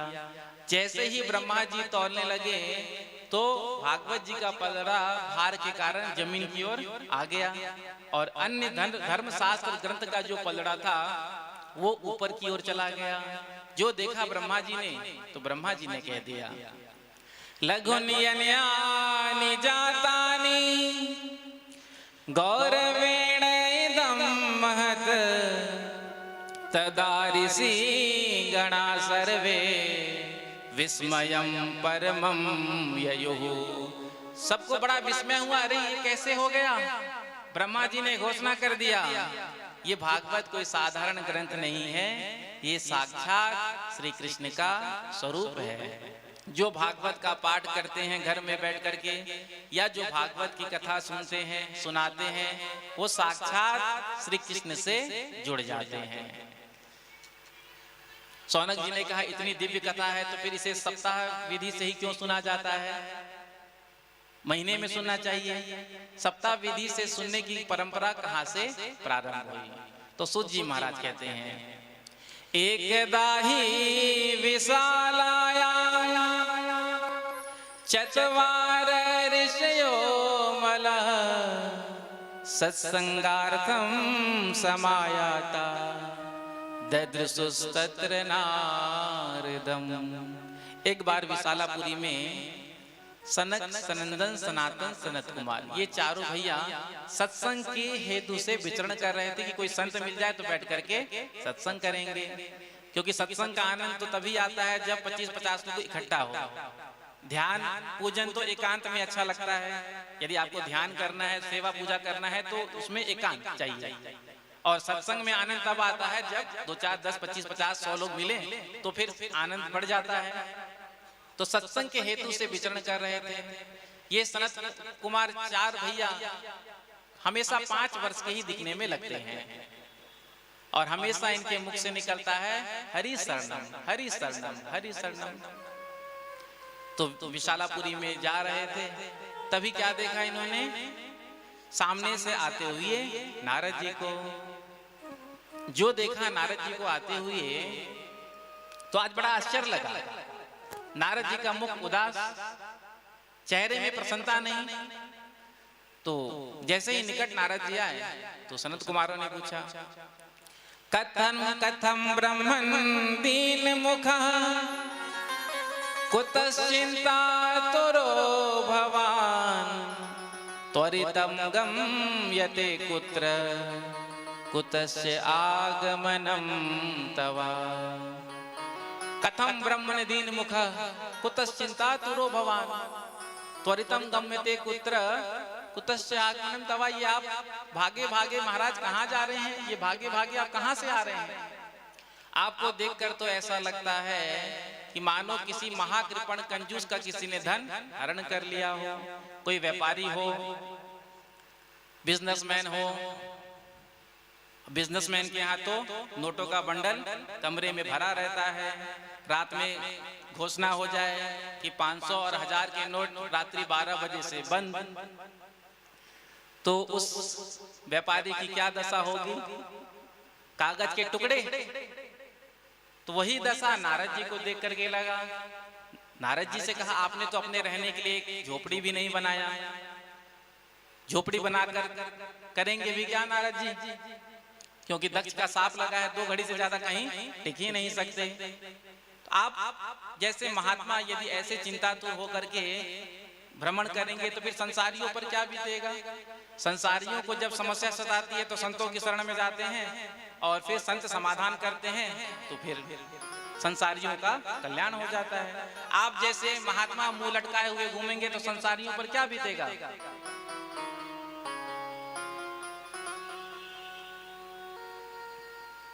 आपको देखकर तो ऐसा ही लगता है जैसे मानो आपका धन किसी ने हरण कर लिया। देखो संसार के धन की तो अनेक समस्या होती है। धन घर में बढ़ने लग जाए तो समस्या भी बढ़ने लग जाता है। आजकल तो हमारे भारत देश में इनकम टैक्स वाले, सीबीआई वाले, जहां देखो चैनल आप न्यूज खोल कर देख लो, इतना निकलता है कि मशीन भी फेल हो जाता है गिनते गिनते, इतना पैसा निकलता है। तो जब धन बढ़ने लगता है तो समस्या बढ़ने लगती है कि कहीं इनकम टैक्स का छापा ना पड़ जाए, कहीं कोई चोर चुरा ना ले। तो आपका ऐसा क्या धन चला गया। क्योंकि संतों का धन क्या होता है बताओ। संतों का धन है भगवान नाम, जिसको कोई चुराने वाला नहीं। कौन लेगा। चौरे में पड़ा रहा है, कोई पूछने वाला नहीं। तो आइए 2 मिनट गाइए मेरे साथ। हमारो धन राधा श्री राधा श्री राधा, हमारो धन राधा श्री राधा श्री राधा, हमारो धन राधा श्री राधा श्री राधा, हमारो धन राधा श्री राधा श्री राधा, परम धन राधा राधा राधा राधा राधा, परम धन राधा राधा राधा राधा राधा, जीवन धन राधा श्री राधा श्री राधा, जीवन धन राधा श्री राधा श्री राधा, संतों का धन राधा राधा राधा राधा राधा, संतों का धन राधा, गाइए। राधा राधा, संतों का धन राधा राधा राधा राधा राधा, संतों का धन राधा राधा राधा राधा, मोहन धन राधा श्री राधा श्री राधा, मोहन धन राधा श्री राधा श्री राधा, हमारो धन राधा श्री राधा श्री राधा, हमारो धन राधा श्री राधा श्री राधा, प्राण धन राधा राधा राधा राधा राधा, प्राण धन राधा राधा राधा राधा, प्राण धन राधा राधा राधा राधा राधा, प्राण धन राधा राधा राधा राधा राधा, हमारो धन राधा श्री राधा श्री राधा, हमारो धन राधा श्री राधा श्री राधा, हमारो धन राधा श्री राधा श्री राधा, हमारो धन राधा श्री राधा श्री राधा, परम धन राधा राधा राधा राधा राधा, परम धन राधा राधा राधा राधा राधा, परम धन राधा राधा राधा राधा राधा, परम धन राधा राधा राधा, हमारो धन राधा श्री राधा श्री राधा, हमारो धन राधा श्री राधा श्री राधा, हमारो धन राधा श्री राधा श्री राधा, हमारो धन राधा श्री राधा श्री राधा, हमारो धन राधा श्री राधा श्री राधा, हमारो धन राधा श्री राधा श्री राधा। तो संतों का धन तो भगवान नाम है, जिसको कोई चुराने वाला नहीं है। तो आज महाराज आपका ऐसा क्या चला गया जो आप इतने व्याकुल हैं, इतने चिंतातुर हैं, इतने परेशान हैं।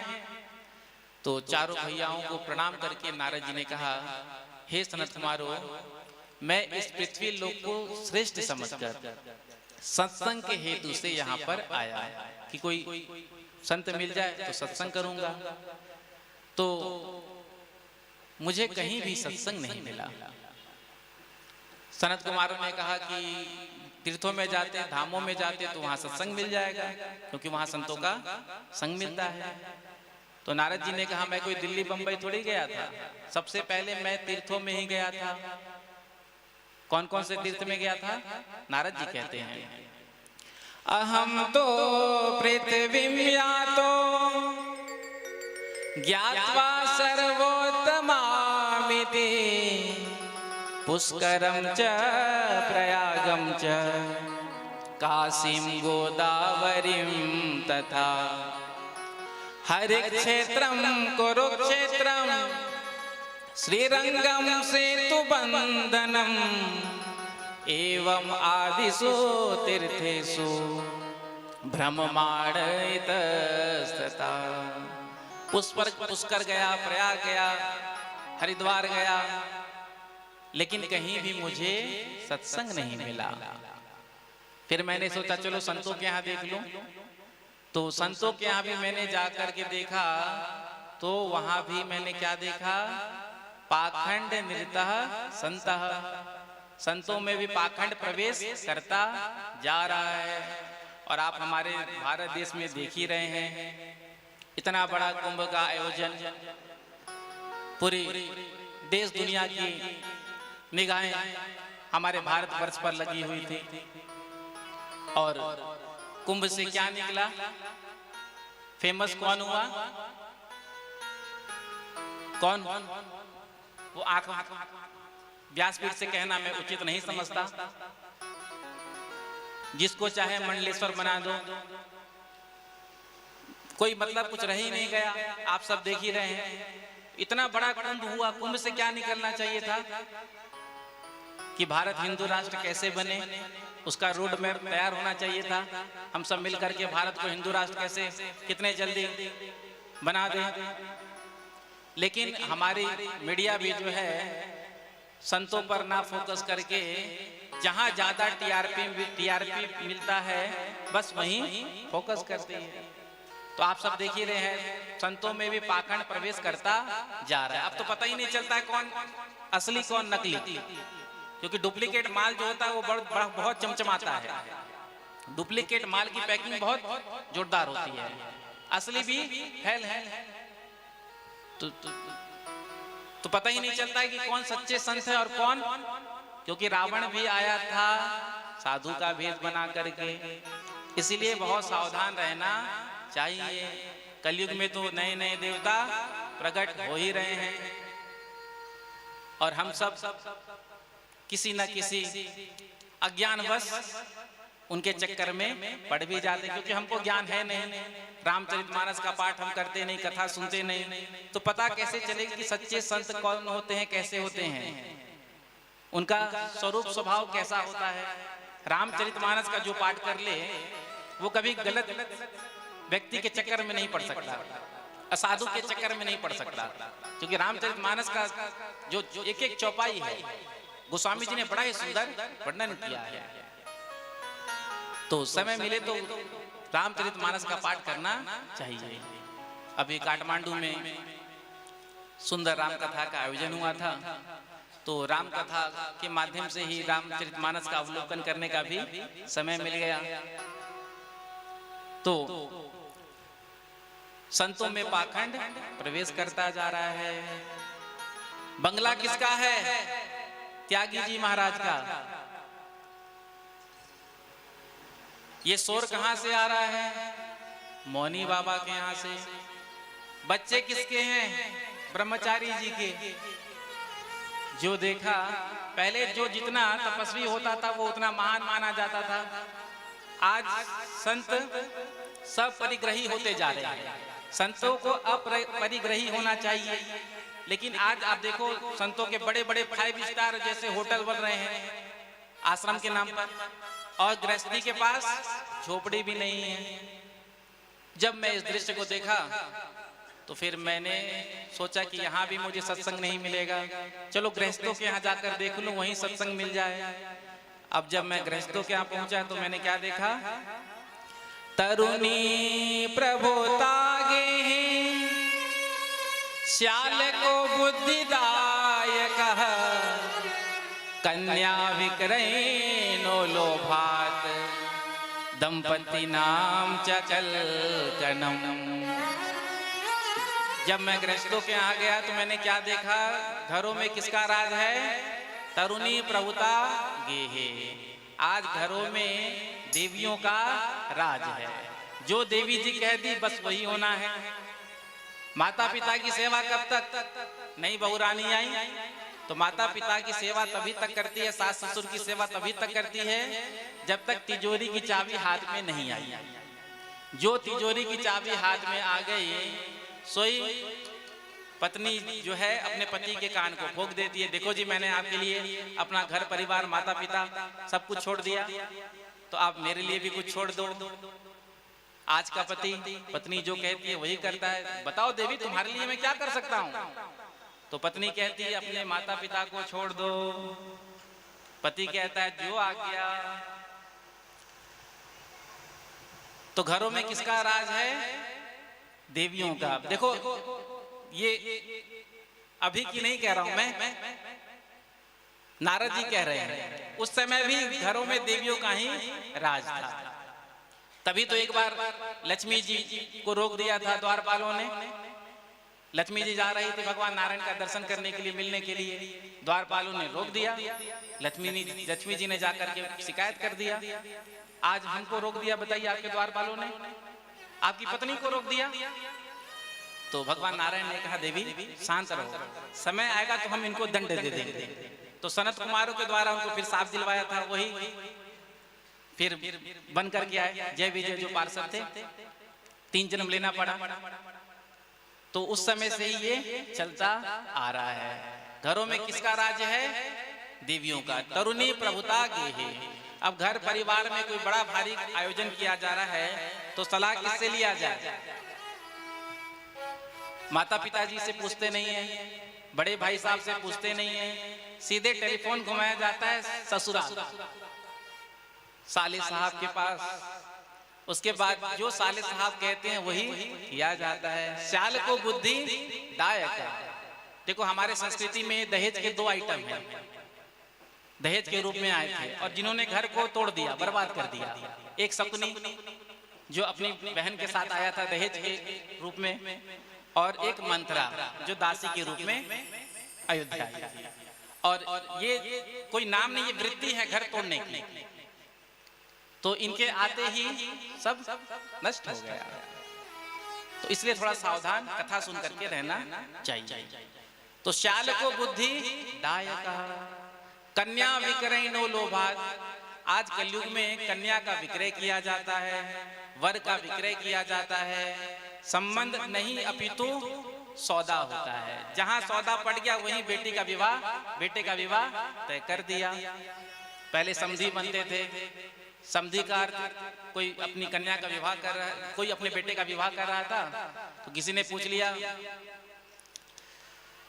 समधी का अर्थ समझते हैं आप? तो बेटे के पिता ने कहा हम तो अर्थ के लिए ही समधी बन रहे हैं, समधी का अर्थ नहीं समझते, अर्थ के लिए ही हम समधी बन रहे हैं। बेटे का पिता कहता है देखो अपने बेटे को डॉक्टर बनाने के लिए मैंने 50 लाख खर्चा किया, इतना तनख्वाह पा रहा है, तो साहब इतने से कम में तो बात बनेगा नहीं। सरकारी नौकरी हो तो फिर कह नहीं क्या, अपने यहाँ तो कुछ ज्यादा ही चलता है। अब विवाह तो हो गया 50 लाख दहेज दे करके, अब जब वो कन्या आएगी तो क्या अपने सास ससुर की सेवा करेगी? वो तो कहेगी कि मैंने तो तुमको खरीदा है, मेरे पिता ने तो तुमको खरीद लिया 50 लाख में, अब उस कन्या की सेवा ही करनी पड़ेगी। तो समधी का अर्थ होता है समान बुद्धि, सम माने बराबर, धी माने बुद्धि, समान विचारधारा हो, मन मिलना चाहिए। लेकिन आज लोग संपत्ति के आधार पर रिश्ता जोड़ते हैं। तो फिर आगे चलकर क्या होता है, दंपति नाम चा कलकनम, पति पत्नी में ही महाभारत होता रहता है। वर कन्या का विवाह हुआ, विवाह के बाद दुरागमन का समय आया, दुरागमन के समय कन्या रोती है। अब कन्या रो रही थी, गाड़ी में बैठी, अब ससुराल जो था वो 8 घंटे की दूरी पर था, बाइक कार। तो कार में बैठने के बाद पति ने पत्नी से कहा देवी शांत हो जाओ, चुप हो जाओ। पत्नी चुप नहीं हुई। 1 घंटा बीत गया, 2 घंटा बीत गया। पति बार बार कहे देवी शांत हो जाओ, चुप हो जाओ, कब तक रोगी, बीमार पड़ जाओगी, अभी हमको पहुंचने में 6 घंटे और लगेंगे। लेकिन पत्नी चुप ही ना हो। फिर घंटा 2 घंटा बीत गया। पति ने कहा देवी कब तक तुम रोगी, ऐसे बीमार पड़ जाओगी, देवी चुप हो जाओ, शांत हो जाओ। तो पत्नी ने क्या कहा, देखो जी आज मुझे जितना भी रोना है ना, रो लेने दीजिए, जी भर के। पति ने पूछा क्यों? तो पत्नी कहती है आज के बाद तो सारा जीवन आपको ही रोना पड़ेगा। प्रेम से कहो श्री राधे, जोर से कह दो राधे राधे, राधे राधे, राधे राधे। तो दंपति नामचा कलकनम, पति पत्नी में भी अब देखो विवाह जैसा सुंदर पवित्र रिश्ता जो आज टिकता नहीं है। 4-6 महीने में ही पति पत्नी किन्हीं कारणों से अलग हो जाते हैं। तो दंपति नामचा कलकनम, गृहस्थों के यहाँ भी जब मैंने देखा तो मैं तो आया था शांति के लिए, लेकिन मेरे मन में ही क्रांति हो गई, मन उद्विग्न हो गया। तभी मुझे अपने प्रभु के प्राकट्य पुलिन का स्मरण हुआ, जहाँ भगवान श्री कृष्ण का प्राकट्य हुआ था। एवं पश्यन् कलिर्दोषान् पर्यटन् नवनीमहं यामुनं तटमापन्नो यत्र लीला हरेर्भूत्। तो मैं वहां से सीधे यमुना के तट पर पहुंचा, लेकिन वहां भी मैंने एक आश्चर्य देखा। यमुना के किनारे एक तरुणी स्त्री अपने गोद में 2 वृद्ध पुरुष को लेकर के बैठी थी। तमाम देवियां उसकी सेवा में लगी हुई थी। जब मैंने इस दृश्य को देखा तो मैंने विचार किया मन में कि चल करके समाधान करूं, क्यों रो रही है पूछूं। लेकिन फिर नारद जी ने मन में विचार किया कि देखो देवियों का समुदाय आपस में बैठा है, और यदि हम जा करके पूछेंगे और उसने उल्टा सीधा हमसे बोल दिया तो ये बाबा जी तुम कहाँ बीच में आ रहे हो, देवियों का समुदाय में तुम क्यों घुस रहे हो, तो हमारी बेइज्जती हो जाएगी। ये सोचकर नारद जी दूर से ही निकलने लगे। जैसे ही उस देवी की दृष्टि नारद जी पर पड़ी तो उस देवी ने आवाज लगाई, भो भो साधो क्षणं तिष्ठ मच्चिन्तामपि नाशय दर्शनं तव लोकस्य सर्वथा गहरं परम। हे साधो क्षणं तिष्ठ, क्षणं तिष्ठ, एक क्षण के लिए ठहर जाओ और मेरी चिंता को दूर करते जाओ। आप जैसे महात्माओं का, संतों का दर्शन करते ही जीव के जितने भी पाप ताप संताप हैं नष्ट हो जाते हैं। आज मेरा भाग्य उदय हुआ जो आप जैसे महात्मा का मैं दर्शन कर रही हूं। आज भगवान ने मुझ पर कृपा करी जो आपको मेरे पास भेज दिया। अब मोहि भाव भरोस हनुमता, अब मोहि भाव भरोस हनुमत, अब मोहि भाव भरोस हनुमत, बिनु हरि कृपा में लहि नहीं संता, बिनु हरि कृपा में मिले नहीं सदा। अब मोहि भाव भरोस हनुमता, अब मोहि भाव भरोस हनुमता, बिनु हरि कृपा में लहि नहीं संता, बिनु हरि कृपा में मिले नहीं सदा। बिनु हरि कृपा में लहि नहीं संता, बिनु हरि कृपा में मिले नहीं सदा। अब मोहि भाव भरोस हनुमता, अब मोहि भाव भरोस हनुमता। बिनु हरि कृपा, गाइए, मिलहि नहीं संता। बिना हरि कृपा के बिना आप जैसे संतों का दर्शन नहीं मिलता है। आज भगवान ने मुझ पर कृपा कर दी, इसलिए तो आप जैसे संत का मैं दर्शन कर रही हूँ। नारद जी निकट में आए और पूछा, देवी वद देवी स विस्तारम स्वस्य दुखस्य कारण, अपने दुख का कारण विस्तार से बताओ।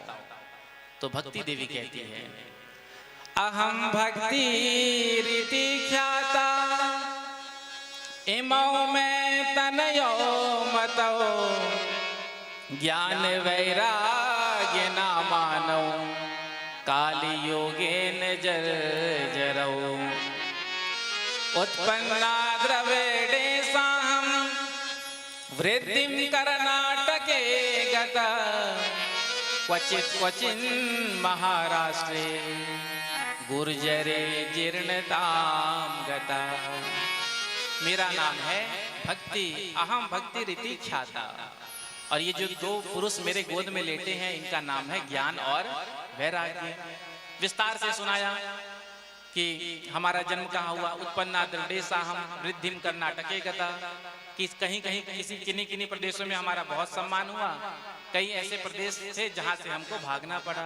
लेकिन जब से मैं वृंदावन में आई अपने पुत्रों को लेकर के, मैं तो तरुणी हो गई, युवान हो गई, लेकिन मेरे पुत्र वृद्ध हो गए। बाबा, संसार में देखने को तो ऐसा ही मिलता है कि माता पिता वृद्ध होते हैं और संतान तरुण होते हैं, जवान होते हैं, लेकिन यहाँ तो उल्टा ही हो गया। तो अब मैं इस स्थान को छोड़कर विदेश चली जाऊंगी। इदम स्थानम परित्यज्य विदेशम गम्यते मया। यदि ऐसा ही रहा तो मैं विदेश चली जाऊंगी। तो विदेश जाने का चलन जो है ये आज से नहीं, पहले से ही है। विदेश जाने का मौका किसी को मिल जाए तो फिर देखो कितने प्रसन्न हो जाते हैं। विदेश रिटर्न हो जाए, जा करके एक बार कहीं से भी आ जाए, फिर क्या कहते हैं, फॉरेन रिटर्न। प्रेम से कहो श्री राधे। तो भक्ति देवी ने कहा मैं विदेश चली जाऊंगी। नारद जी ने कहा यदि वृंदावन से भक्ति ही चली जाएगी तो वृंदावन में बचेगा क्या। वृंदावन भक्ति की भूमि है और उसी भक्ति के वशीभूत होकर तो हम सब जाकर बिहारी जी का वृंदावन में दर्शन करते हैं। वृंदावन में जाने के बाद 80 वर्ष के बूढ़े बाबा भी, 90 वर्ष की बुढ़िया अम्मा भी जा करके ठुमका लगाती है। आपने देखा होगा सोशल मीडिया के माध्यम से। वृंदावन की भूमि का वो चमत्कार आज भी है। वृंदावन आप एक बार पहुंच जाइए, देखिए वहां पहुंच करके क्या आनंद की परावार की कोई सीमा ही नहीं। तो आइए हम सभी चलते हैं मन से वृंदावन। वृंदावन धाम अपार रटे जा राधे राधे। वृंदावन धाम अपार रटे जा राधे राधे। वृंदावन धाम अपार रटे जा राधे राधे। भजे जा राधे राधे। रटे जा राधे राधे भजे जा राधे राधे। राधे अलबेली सरकार रटे जा राधे राधे। राधे अलबेली सरकार रटे जा राधे राधे। जो राधा नाम न हो तो रस राज विचारो रो तो। जो राधा नाम न हो तो रस भान विचारो रो तो। जो राधा नाम न हो तो रस राज विचारो रो तो।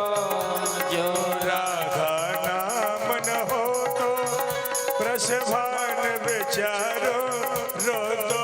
नहीं हो तो नहीं हो तो नहीं हो तो कृष्ण अवतार रटे जा राधे राधे। नहीं हो तो कृष्ण अवतार रटे जा। राधे राधे। दोनों हाथ लगाकर ताली से करते हुए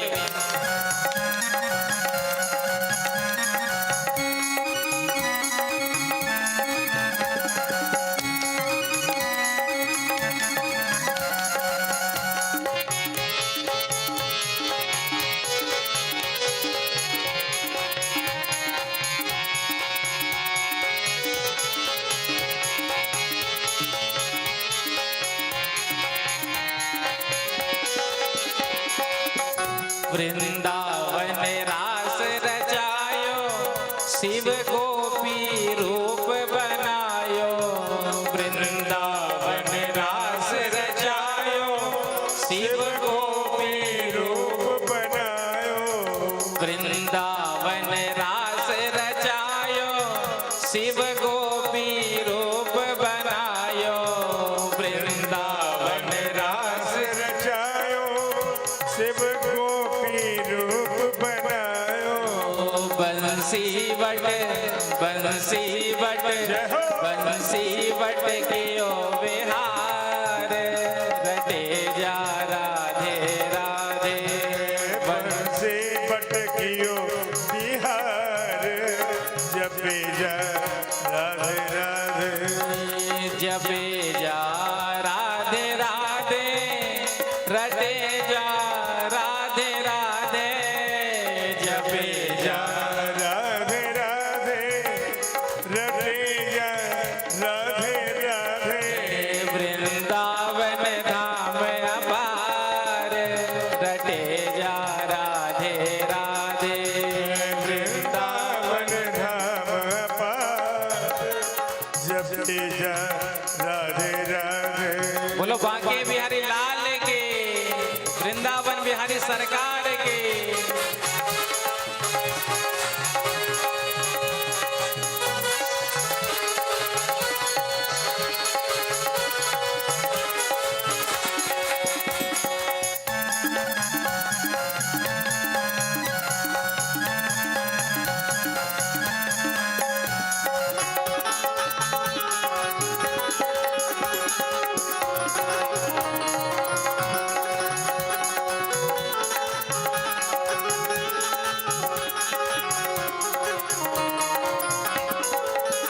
जो वृंदावन में नायो, जन राधा नाम न गायो। जो वृंदावन में नायो, जन राधा नाम न। गायो। अच्छा बताइए, आप सब में कौन कौन वृंदावन गया है? सभी वृंदावन गए हैं? दोनों हाथ उठाकर बताना। तो जो नहीं गए हैं, मैं उनको बिहारी जी की तरफ से आमंत्रण निमंत्रण देता हूं कि आकर के दर्शन करें वृंदावन में बिहारी जी का। और जो एक बार वृंदावन में बिहारी जी का दर्शन कर ले जा करके, तो फिर वो बिहारी जी का ही हो जाता है। जो वृंदावन में नायो, जन राधा नाम न गायो। जो वृंदावन में आयो, जन राधा नाम न। गायो। वागो जीवन, वागो जीवन, वागो जीवन को धिकार, रटे जा राधे राधे। वागो जीवन को धिकार, जपे जा राधे राधे। रटे जा राधे राधे, भजे जा राधे राधे। रटे जा राधे राधे, भजे जा राधे राधे। रटे जा राधे राधे, भजे जा राधे राधे। रटे जा राधे राधे, भजे जा राधे राधे। राधा सब वेदन को सार, रटे जा राधे राधे। राधा सब वेदन को सार, जपे जा राधे राधे। वृंदावन धाम अपार, रटे जा राधे राधे। वृंदावन धाम पर अंत में दो नाम तक सब कर लेते हैं। राधे रटे जा राधे राधे, भजे जा राधे राधे। रटे जा राधे राधे, भजे जा राधे राधे। रटे जा राधे राधे, भजे जा राधे राधे। रटे जा राधे राधे, भजे जा राधे राधे। राधा बेली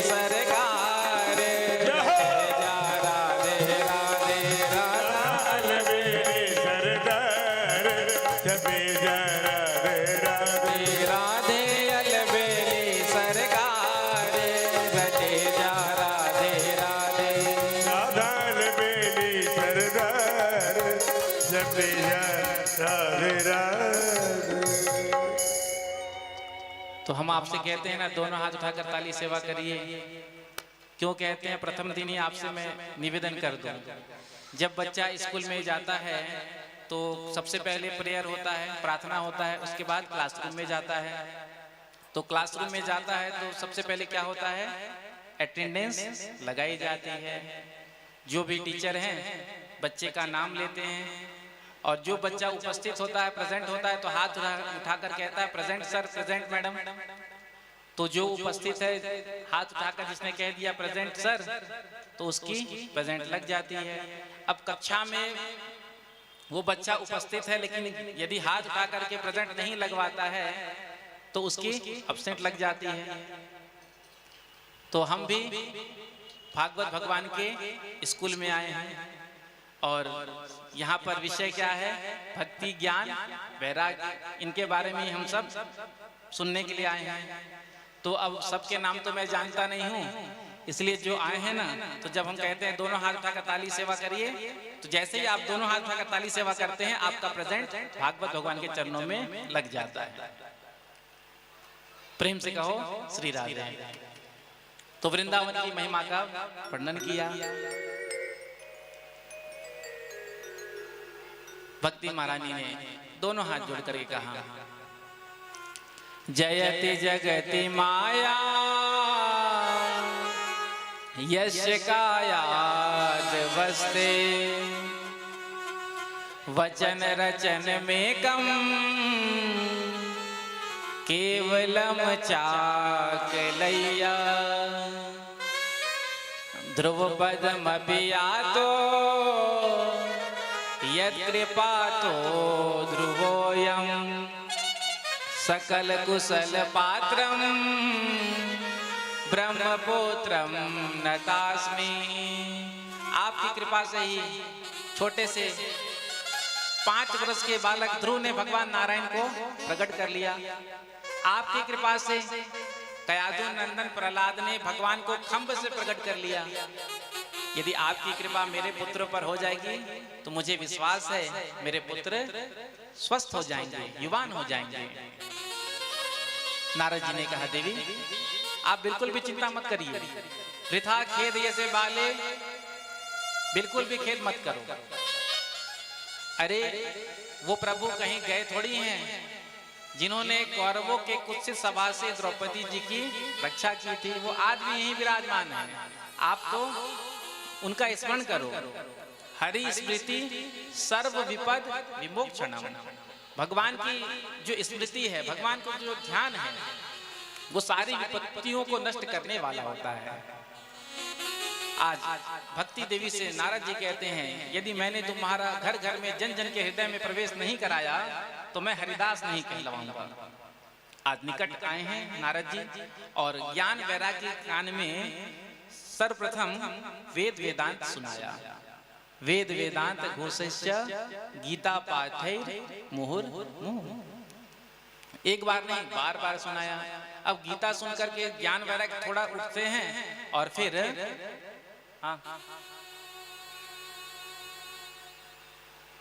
प्रेम से कहो श्री राधे।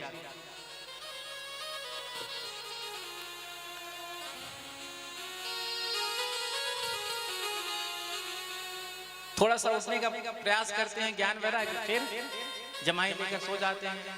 नारद जी को चिंता हुई, जितना भी औषधि था सबका मैंने प्रयोग कर लिया, लेकिन इनका रोग दूर नहीं हुआ।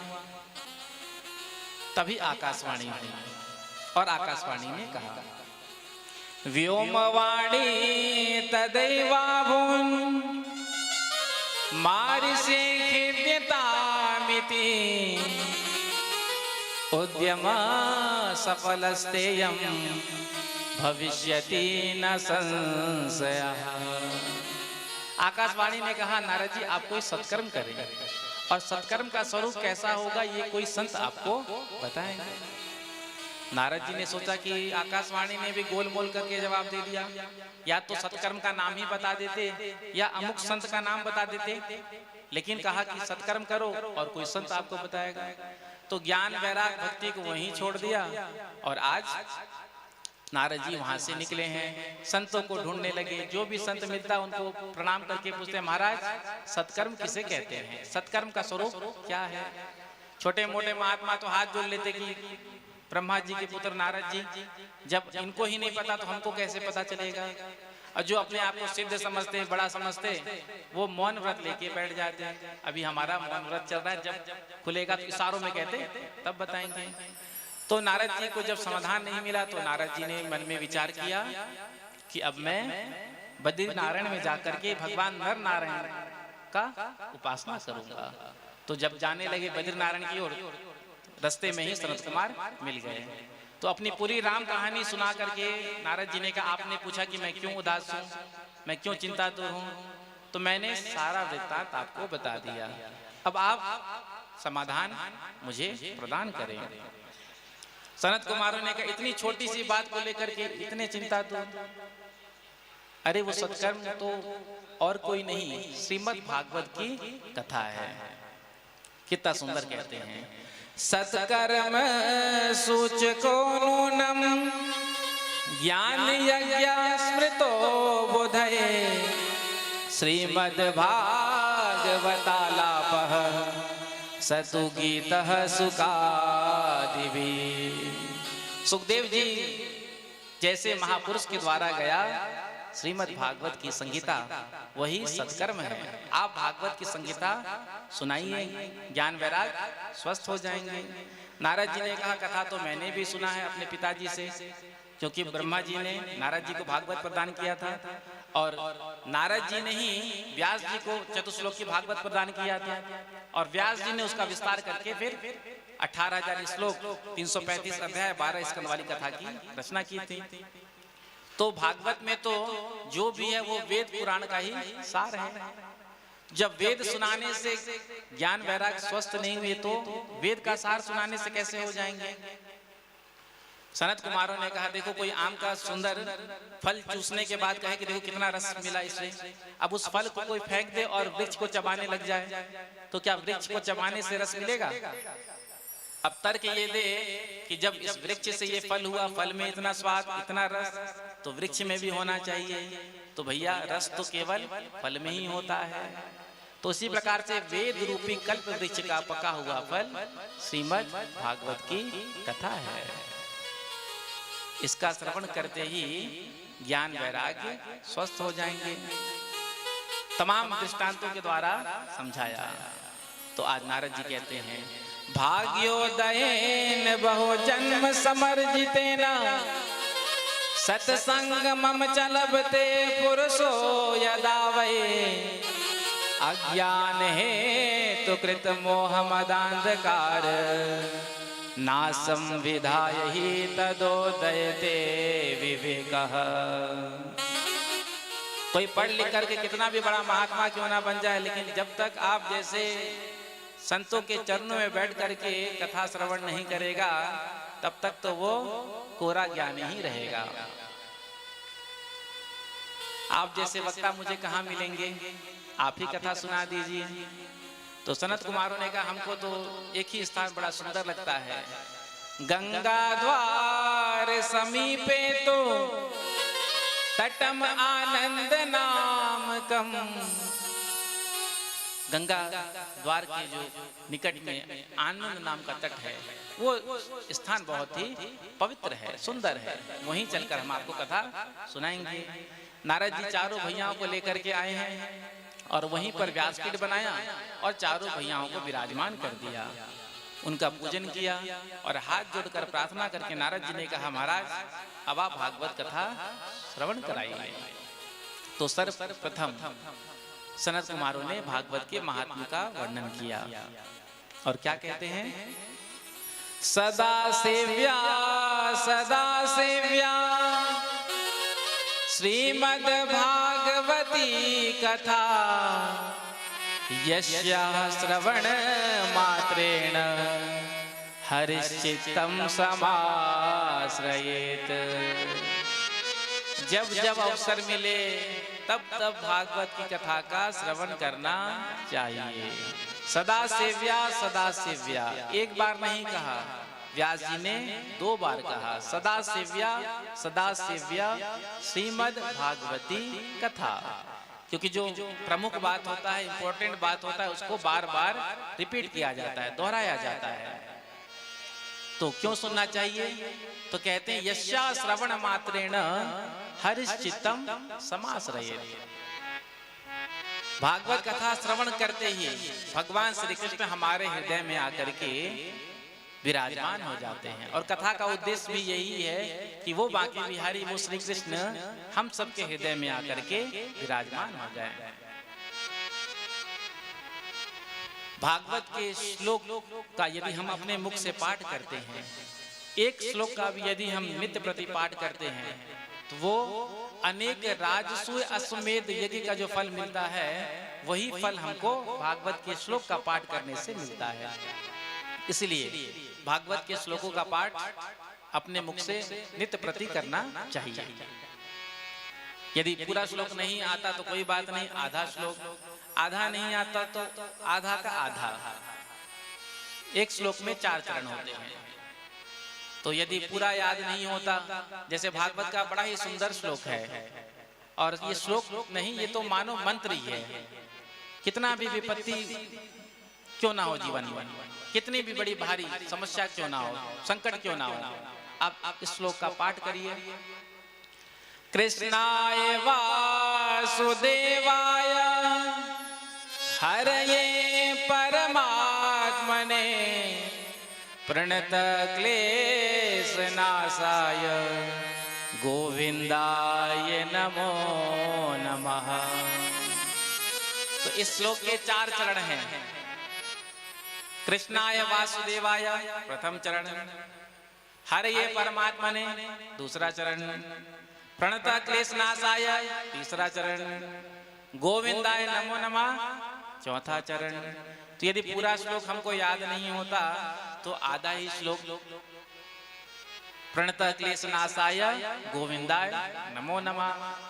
यदि आधा भी नहीं होता तो एक चरण गोविंदाय नमो नमः। यदि हम नित्य प्रति अपने मुख से गोविंदाय नमो नमः का भी उच्चारण करेंगे तो हमको अनेक राजसूय यज्ञ करने का फल मिल जाएगा। अब इतना तो मैं आशा करता हूं कि आपको याद हो ही गया होगा। नहीं हुआ तो 2 मिनट गाते हैं, और इस श्लोक को गाते ही आपको ये श्लोक याद हो जाएगा। कृष्णाय वासुदेवाय हरये परमात्मने, कृष्णाय वासुदेवाय हरये परमात्मने प्रणत क्लेशनाशाय गोविंदाय नमो नमः। प्रणत क्लेशनाशाय गोविंदाय नमो नमः। कृष्णाय वासुदेवाय हरये परमात्मने, कृष्णाय वासुदेवाय हरये परमात्मने प्रणत क्लेशनाशाय गोविंदाय नमो नमः। प्रणत क्लेशनाशाय गोविंदाय नमः। गोविंदाय नमो नमः। गोविंदाय नमो नमः। गोविंदाय नमो नमः। गोविंदाय नमो नमः। गोविंदाय नमो नमः। गोविंदाय नमो नमः। गोविंदाय नमो नमः। गोविंदाय नमो नमः। कृष्णाय वासुदेवाय हरये परमात्मने, कृष्णाय वासुदेवाय हरये परमात्मने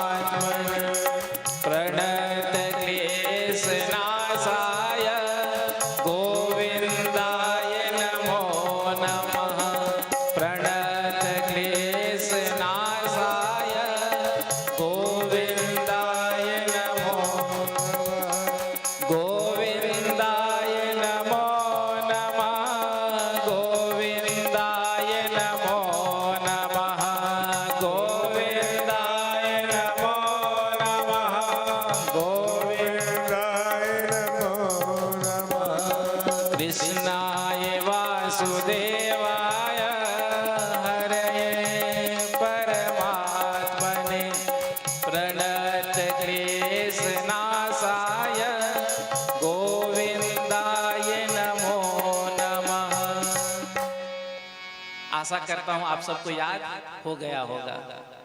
किनको किनको याद हुआ जरा हाथ उठाकर कहना।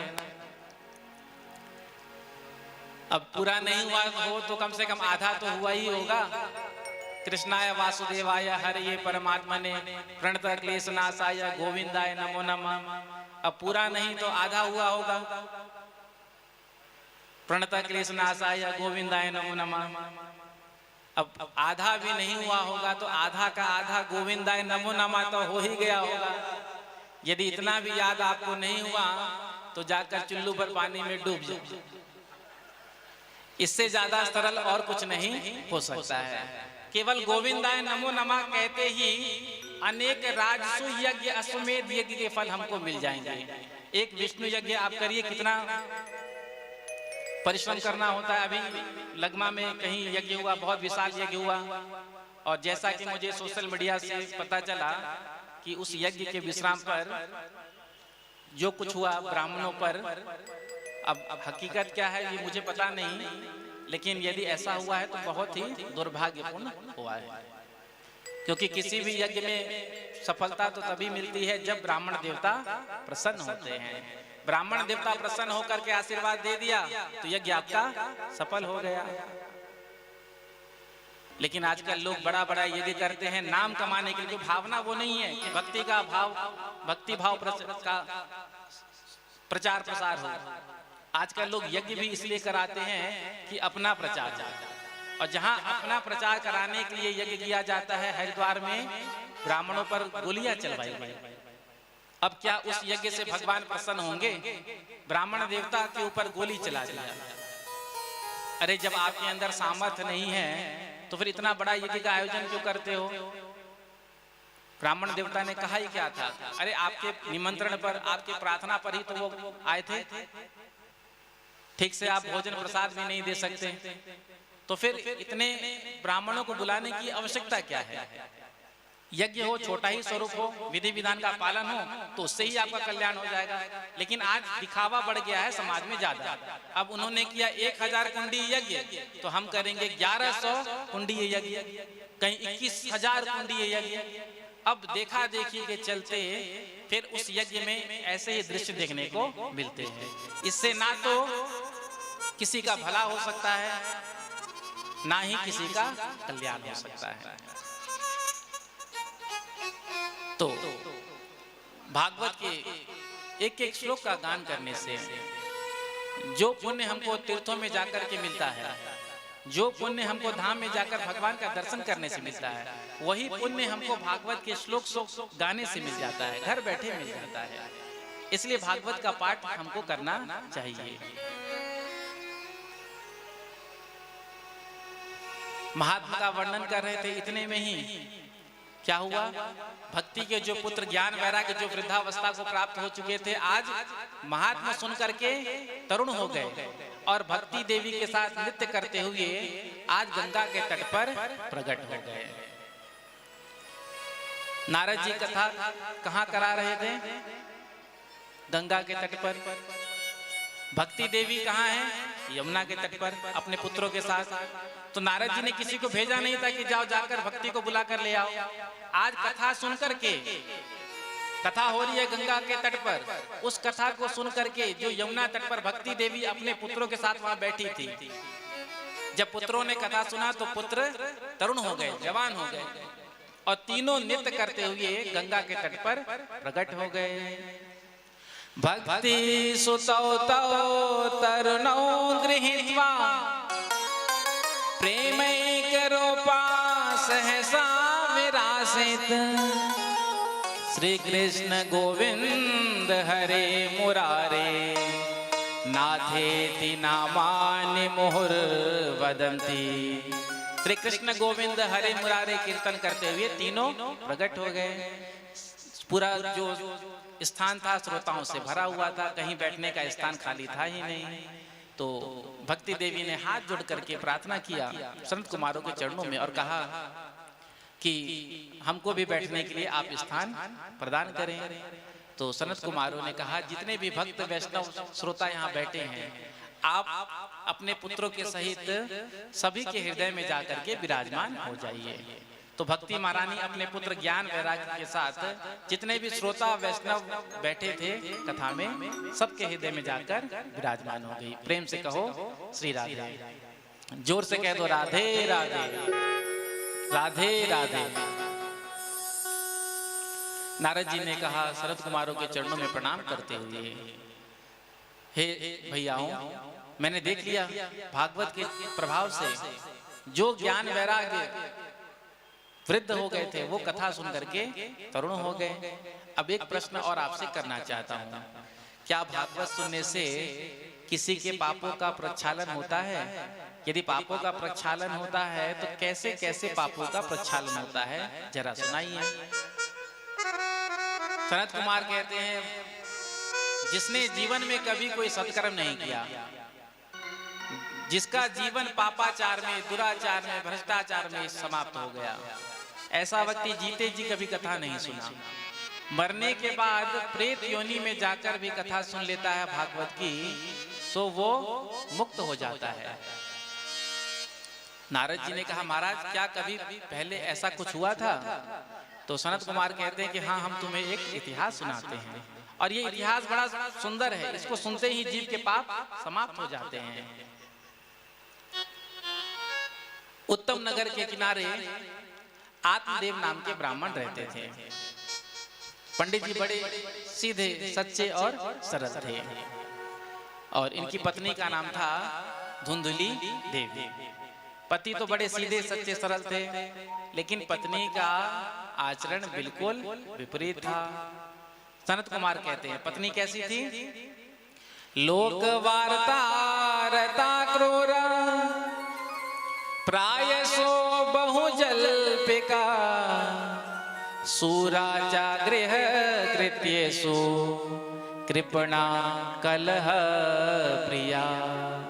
लोक वार्ता रता क्रूर, इसको इधर की उधर करने में, इधर की बात उधर करके एक दूसरे को आपस में लड़ा देना, या तो खुद किसी से लड़ जाना। जब तक पड़ोसन से लाठी चार्ज ना हो जाए तब तक तो इसका भोजन ही हजम नहीं होता था। घर का कार्य बनता नहीं इसे करने में, घर का कोई काम करना हो तो हाथ पैर दर्द देने लग जाए, तो कमजोरी लगने लग जाए। कृपणा, एक नंबर की कृपण, कलह प्रिया। पंडित जी सीधे साधे निर्वाहन कर रहे थे। संतान की कमी थी, कोई संतान इनके यहाँ नहीं थी। जीवन में देखो सब कुछ मिल जाता है, फिर भी कहीं ना कहीं एक न एक कमी तो बनी ही रहती है। संपूर्ण रूप से सुखी जीवन संसार में आज तक कोई नहीं हुआ है। यदि ऐश्वर्य है, धन है, तो भोगने वाला नहीं है, भोगने वाला है तो वहां ऐश्वर्य धन ही नहीं है, तो कोई संतान नहीं थी। तो आत्मदेव जी ने मन में विचार किया कि अब मैं इस शरीर को नहीं रखूंगा, आत्महत्या कर लूं, अगला जन्म होगा, पुत्र होगा। तो आत्मदेव जी आज निकल पड़े, जाकर के वन में सरोवर के किनारे बैठ गए और जोर जोर से रो रहे थे। इतने में ही एक संत वहां से निकल रहे थे। जब संत की दृष्टि आत्मदेव जी पर पड़ी तो आज संत ने आकर के आत्मदेव जी से कहा, कथम रोदिसी विप्रत्वम काते चिंता बलियसी वदत्वम सत्वरमय्यम स्वस्य दुःखस्य कारणम। कथम रोदिसी विप्रत्वम काते चिंता बलियसी। अरे ब्राह्मण, तू रोता क्यों है? तुझे कौन सी चिंता सता रही है? कि जीव की सबसे बड़े शत्रु का नाम है चिंता। चिंता और चिता में एक बिंदी का ही फर्क है। और आज का जीव दिन रात चिंता ही करता रहता है। अपनी तो चिंता होती ही है, परिवार की चिंता तो होती ही है, उसके साथ साथ पड़ोसियों की भी चिंता रहती है। प्रेम से कहो श्री राम। सारा दिन चिंता ही करते हैं। अब यदि ज्यादा चिंता करोगे तो क्या होगा? कोई ना कोई बीमारी हो जाएगी, तनाव, स्ट्रेस, डिप्रेशन। चिंता के रास्ते पर चलोगे तो यही मिलेगा, तनाव, पूर्ण जीवन हो जाएगा, डिप्रेशन में चले जाओगे। आज का हर व्यक्ति डिप्रेशन का शिकार है, छोटे छोटे बच्चे डिप्रेशन के शिकार, छोटे छोटे बच्चे 15, 20, 25 वर्ष के युवा डिप्रेशन के शिकार। इतना चिंता हम करते हैं, आज हमको भविष्य की चिंता है। अरे हम अपने वर्तमान पर ध्यान दें, यदि वर्तमान बढ़िया होगा तो हमारा भविष्य भी सुंदर होगा। लेकिन हम वर्तमान पर ध्यान नहीं देते, हम भविष्य की चिंता करते हैं, या तो भूत में जो बीत गया उसके शोक में डूबे रहते हैं। तो आज हमको अपना वर्तमान सही करना है। यदि हमारा वर्तमान सही होगा, यदि हमारा प्रेजेंट सही होगा, तो हमारा जो पास्ट बनेगा, प्रेजेंट ही तो पास्ट बनता है।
श्री राम जय राम, जय जय राम, श्री राम जय राम, जय जय राम, श्री राम जय राम, जय जय राम, श्री राम जय राम, जय जय राम, श्री राम जय राम, जय जय राम, श्री राम जय राम, जय जय राम। तो क्या कह रहे थे? आज हम अपने प्रेजेंट पर ध्यान नहीं देते हैं, आज हमको अपने फ्यूचर की चिंता है, या तो जो हमारा पास्ट हो गया है, पास्ट में बीत गया है, बस उसके शोक में हम डूबे रहते हैं। तो आज हमको अपना प्रेजेंट बनाना है। यदि हमारा प्रेजेंट सुंदर होगा तो हमारा पास्ट भी बढ़िया होगा और हमारा फ्यूचर बढ़िया होगा। तो आज हमारे युवा जो हैं साथी, सब किसी ना किसी बात का तो टेंशन रहता ही है।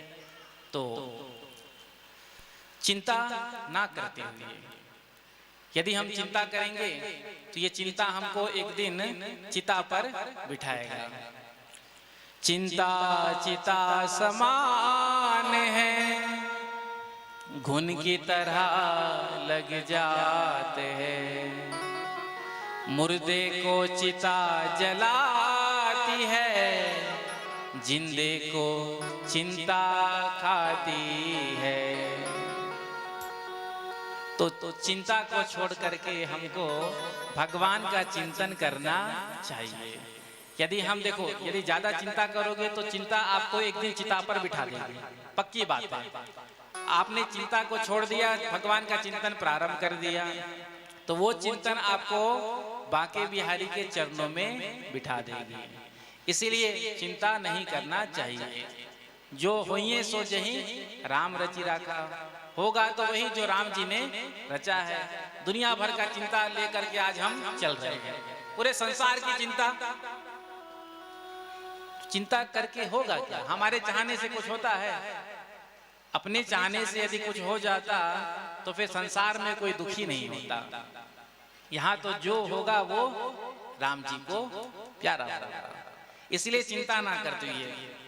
तो संत ने पूछा, तुझे कौन सी चिंता सता रही है? तो आत्मदेव जी जोर जोर से रोने लगे और आज संत के चरणों में गिर गए। कहा, महाराज मेरी कोई संतान नहीं है, आप आशीर्वाद दे दीजिए। संतों के आशीर्वाद से तो संतान हो जाता है, और संतों के आशीर्वाद पर तो भगवान को भी विचार करना पड़ता है। यदि संतों के मुख से निकल जाए, ब्राह्मणों के मुख से निकल जाए, तो फिर भगवान भी उसको सत्य करते हैं। यदि आपने मुझे आशीर्वाद दे दिया ना, तो मुझे पूर्ण रूप से विश्वास है कि मेरे यहाँ पुत्र का जन्म होगा। संत ने कहा, देखो पुत्र पौत्र में सुख नहीं है, संन्यास से सर्वथा सुखम। संन्यास में, एकांत में सुख है। आत्मदेव जी ने कहा, आप बाबा बैरागी क्या जाने गृहस्थों के सुख को। जब गृहस्थों के यहाँ छोटे छोटे बच्चे अपनी तोतली वाणी में पापा पापा पापा कहते हैं तो कितना सुंदर लगता है सुनने में। मानो ऐसा लगता है कि किसी ने रसगुल्ला का रस कानों में डाल दिया हो। आप जैसे बाबा बैरागी क्या जाने। तो संत ने कहा कि देखो, राजा सगर के 60,000 पुत्र थे, किसने अपने पिता को सुख दिया? 60,000 पुत्र कपिल भगवान के क्रोध अग्नि में जलकर भस्म हो गए। 3 पीढ़ी तक तपस्या चली। भगीरथ जी ने गंगा जी को प्रसन्न किया। जब गंगा जी आई हैं और सगर के पुत्रों के ऊपर से बही, जो वहां उनका राज था, तब जाकर उनका कल्याण हुआ। राजा अंग बड़े धर्मात्मा राजा थे, संतान नहीं थी, यज्ञ करवाया, एक संतान हुई। ऐसी संतान कि पिता को ही घर छोड़कर, राज्य छोड़कर भागना पड़ा। तो इस बात की क्या गारंटी है कि पुत्र हो जाएगा तो सुखी हो जाएगा? संसार में लाखों लोग अपने बच्चों से ही दुखी हैं। आज बच्चे अपने माता पिता से दुखी हैं, माता पिता अपने बच्चों से दुखी हैं। माता पिता की बच्चे नहीं सुनते, बच्चे की माता पिता नहीं सुनते, क्योंकि चलाना आज हम नहीं चाहते हैं। बच्चे भी चाहते हैं कि हम जो बोले पिताजी वही करें। माता पिता ये चाहते हैं कि हम जो बोले वो बच्चे हमारे करें। तो संत ने समझाया। आत्मदेव जी सिर पटकने लगे जमीन पर। संत ने कहा, ये तू क्या कर रहा है? संत ने कहा, ये तू क्या कर रहा है?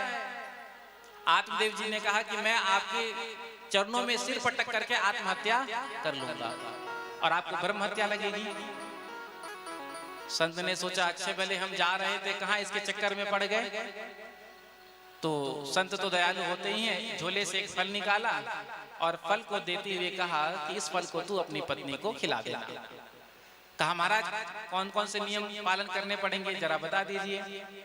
तो कहा, एक समय भोजन करना, शुद्धता पवित्रता का ध्यान रखना, झूठ मत बोलना, 2-4 नियम बता दिया। अब पंडित जी को जैसे ही फल मिला, आज आत्मदेव जी महाराज दौड़ते हुए भागते हुए अपने घर की ओर आए हैं। बाहर से ही आवाज लगाने लगे, अरे धुंधली, अरे देवी सुनती हो, सुनती हो, सुनती हो। जैसे ही धुंधली ने सुना, बाहर निकल करके आई, क्या बात है, आज नवरात्रि चल रहा है, किसी जजमान के यहाँ पूजन कराने गए थे, बढ़िया दक्षिणा तो लेकर नहीं आए, तो बाहर निकल करके आई हैं। तो आत्मदेव जी ने कहा, देवी देखो ये संत का प्रसादी फल मुझे मिला है, यदि तू इस फल को खा लेगी ना तो हमारे यहाँ पुत्र का जन्म होगा। जो सुना धुंधली ने, तो धुंधली ने कहा, चिल्ला तो ऐसे रहे थे जैसे 9 लाख का हार लेकर आए हो, इस फल के लिए इतना गला फाड़ रहे थे। तो कहा कि अभी तो मैं इस फल को ले लेती हूँ, स्नान ध्यान करने के बाद मैं इसको खा लूंगी। आत्मदेव जी ने पत्नी को फल पकड़ा दिया और पड़ोस में जाकर के सबसे कहने लगे, देखो आज से 9 महीने के बाद हमारे यहाँ भी पुत्र का जन्म होगा। अब धुंधली देवी हाथ में फल लिए बैठी है और विचार कर रही है, खाऊं कि नहीं खाऊं, खाऊं कि नहीं खाऊं। इतने में ही इसकी सखी सहेली आई, जो देखा हाथ में फल पकड़े हुए, धुंधली से पूछ लिया, अरे बहन क्या बात है, क्या सोच रही है फल को पकड़े पकड़े। तो धुंधली ने कहा कि पंडित जी ने फल ला करके दिया है और कहा है यदि मैं इस फल को खा लूंगी तो मेरे यहाँ बेटे का जन्म होगा। तू ही बता बहन, फल खाने से भी कहीं बेटा बेटी का जन्म होता है।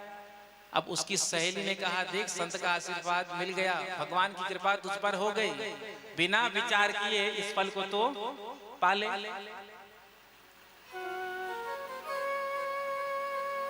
धुंधली कहती है, फल को तो मैं खा लूंगी, लेकिन मैंने सुना है कि जब बच्चा गर्भ में आता है तो माँ का भोजन कम हो जाता है, तो जब मैं गर्भवती होंगी तो मेरा भोजन कम हो जाएगा, जब मेरा भोजन कम हो जाएगा तो मैं कमजोर पड़ जाऊंगी, और जब मैं कमजोर पड़ जाऊंगी तो फिर घर की साफ सफाई कौन करेगा। तो सहेली ने कहा कि 4-6 महीने पहले अपने ननद को बुला लेना और घर का जितना भी काम है सब उससे करवा लेना, क्योंकि ननद जब बुआ बन जाती है तो बधाई तो कुछ ना कुछ देना ही होता है, तो जो भी बनेगा बधाई के नाम पर देकर चलता कर देना। धुंधली कहती है कि तू मेरी ननद को जानती नहीं, 6 महीने क्या 6 दिन भी मेरे घर टिक गई ना तो पूरी घर ही सफाई कर जाएगी, ये रिस्क मैं नहीं ले सकती। तो कहा नौकर चाकर रख लेना। कहा ठीक है, फल को तो मैं खा लूंगी, लेकिन यदि भागना पड़ जाए, दौड़ना पड़ जाए तो। सहेली ने एक बार कहा कि तुझे कौन सा ओलंपिक के रेस में भागना है, कौन सा तुझे ओलंपिक के रेस में भाग लेना है। कहा नहीं नहीं, यदि गांव में आग लग जाए तो, यदि गांव में आग लग जाए तो बाकी सब जितने गांव वाले हैं वो भाग करके अपने प्राणों को बचा लेंगे, मैं तो गर्भवती भाग भी नहीं पाऊंगी। तदा में मरणम भवे, मैं ही मर जाऊंगा। सहेली कहती कोई आग वाग लगने वाली नहीं है तो इस फल को खा ले। धुंधली कहती फल को तो मैं खा लूंगी, लेकिन मैंने सुना है कि सुखदेव जी महाराज अपने माँ के गर्भ में 16 वर्ष तक रहे। 16 वर्ष तक सुखदेव जी महाराज अपनी माँ के गर्भ में रहे। यदि मेरा गर्भ 1-2 साल के लिए भी ठहर जाए तो मैं तो ऐसे ही मर जाऊंगी। सहेली समझा करके हार गई, जब नहीं मानी तो कहा तेरी जो मर्जी तू कर, मैं तो चली। थोड़ी देर के बाद इसकी बहन आ गई। अब इसके बहन के यहाँ बहुत सारे बच्चे, लेकिन धन नहीं, पैसा नहीं। तो जब देखा धुंधली को चिंतित तो पूछ लिया, बहन क्या बात है, क्या चिंता में बैठी है। तो सारा वृत्तांत सुना दिया। तो अब ये तो चाहती ही थी कि अपना एक बच्चा इसको पकड़ा दूं जिससे इसका सारा धन मेरे ही हो जाए। तो गर्भवती थी धुंधली की बहन। तो इसकी बहन ने कहा देख, फल खाने से कहीं बेटा बेटी का जन्म थोड़ी होता है, तुझे पंडित जी ने झूठ बोल दिया। यदि फल खाने से ही बेटा बेटी हो जाता तो फिर कोई बात ही नहीं था। देख मैं अभी गर्भवती हूं, जब तक मैं पुत्र को जन्म ना दे दूं तब तक तू गर्भवती होने का नाटक करना। जैसे ही मेरे गर्भ से पुत्र का जन्म होगा, चोरी से लाकर मैं तुझे दे दूंगी, बदले में तू मुझे थोड़ा सा धन दे देना। तेरे पास धन की कमी नहीं, मेरे पास संतान की कमी नहीं। सौदा पक्का हो गया। फल का क्या करूं? संत का आशीर्वादी फल। तो कहा देख, तेरी गैया जो वंध्या है, घर में गाय है, वो भी वंध्या है, तो इस फल को तू गाय को खिला दे। इससे संत के प्रसादी फल की परीक्षा हो जाएगी कि संत का प्रसादी फल सच्चा है या झूठा है। तो आज उस फल को खिला दिया गौ माता को। इधर कुछ दिन के बाद समय बीता तो आज धुंधली के बहन के यहाँ बेटा का जन्म हुआ। चोरी से ला करके इसने धुंधली को दे दिया। धुंधली ने बहुत सारा धन इसको दे दिया। आत्मदेव जी घर पर नहीं थे, इनको भी समाचार भिजवा दिया, महाराज सकुशल पुत्र का जन्म हो गया है। जो आत्मदेव जी ने सुना पुत्र का जन्म हो गया, आज खुशी के मारे उछल पड़े और पूरे गांव में बधाई बांटी है। 3 महीने के बाद जब प्रातः काल का नियम था आत्मदेव जी का, गौ सेवा करते गौशाला में जाकर के, जब प्रातः काल गौशाला में पहुंचे हैं तो क्या देखते हैं, गाय के बगल में एक सुंदर बालक लेटा हुआ है। त्रिमासे निर्गते चाथ साधेनु सुस्वेर भगम सर्वांग सुंदरम दिव्यम निर्मलम कनक प्रभम। बड़ा ही सुंदर वो बालक था जिसके कान केवल गौ की तरह थे। जो देखा आत्मदेव जी महाराज ने आज उस बालक को गोद में उठा लिया और खुशी के मारे नाचने लगे। देखो, जब भगवान की कृपा होती है तो क्या होता है। कहाँ तो एक पुत्र नहीं था, आज भगवान की कृपा हो गई तो गाय का भी पुत्र जन्म ले लिया। पंडित जी को बुलाया नामकरण संस्कार कराने के लिए। पंडित जी ने आकर के कहा कि देखो, नाम ऐसा होना चाहिए जो 3 पीढ़ियों का स्मरण कराए। पिता का नाम है आत्मदेव, तो पुत्र का नाम हम रखते हैं ज्ञानदेव। धुंधली ने कहा, पंडित जी एक बात आप मुझे बताइए। पंडित जी ने कहा, पूछिए माता जी। बालक को जन्म किसने दिया? धुंधली ने पंडित जी से पूछा। बालक को गर्भ में 9 महीने तक किसने रखा? मैंने कि पंडित जी ने? पंडित जी ने कहा कि माता जी आपने ही रखा। तो नाम किससे मिलता जुलता होना चाहिए, मुझसे कि पंडित जी से? तो पंडित जी ने कहा आपसे, क्योंकि माताएं जो कहती हैं पंडित जी उस पर थोड़ा विशेष ध्यान देते हैं, क्योंकि दक्षिणा तो माता जी ही देती हैं पंडित जी को। तो जिनसे दक्षिणा मिलती है तो उनकी सुननी भी पड़ती है। तो धुंधली ने कहा मेरे से मिलता हुआ नाम रखो। तो पंडित जी ने कहा कि आपका नाम क्या है? कहा मेरा नाम धुंधली है। तो पंडित जी ने नाम रखा धुंधली के पुत्र का धुंधुकारी। और गाय से जो पुत्र हुए थे तो कान गौ की तरह थे, इसलिए उसका नाम रखा गौकर्ण। दोनों बड़े हुए हैं और दोनों ने ख्याति प्राप्त की। गौकर्ण जी महाराज तो बड़े पंडित हुए, ज्ञानी हुए, और धुंधुकारी 1 नंबर का खल दुष्ट हुआ। जिधर से गुजरे कोई देख ले आते हुए धुंधुकारी को तो अपना दरवाजा घर का बंद करके छिप जाए। बच्चे यदि खेलते हुए मिल जाए रोड में रास्ते में तो उठा करके कुएं में डाल दे, किसी के घर में भी जाकर आग लगा दे।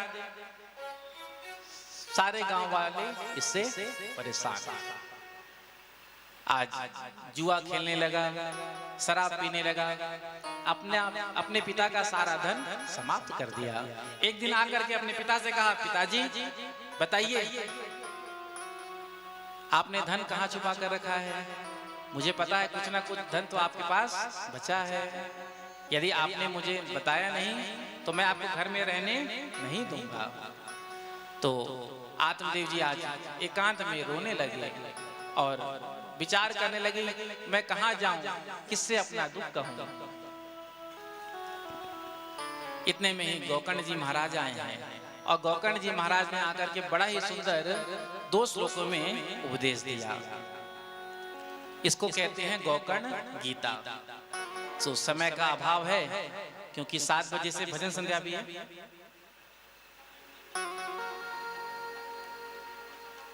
जी प्रेम से कहो श्री राधे।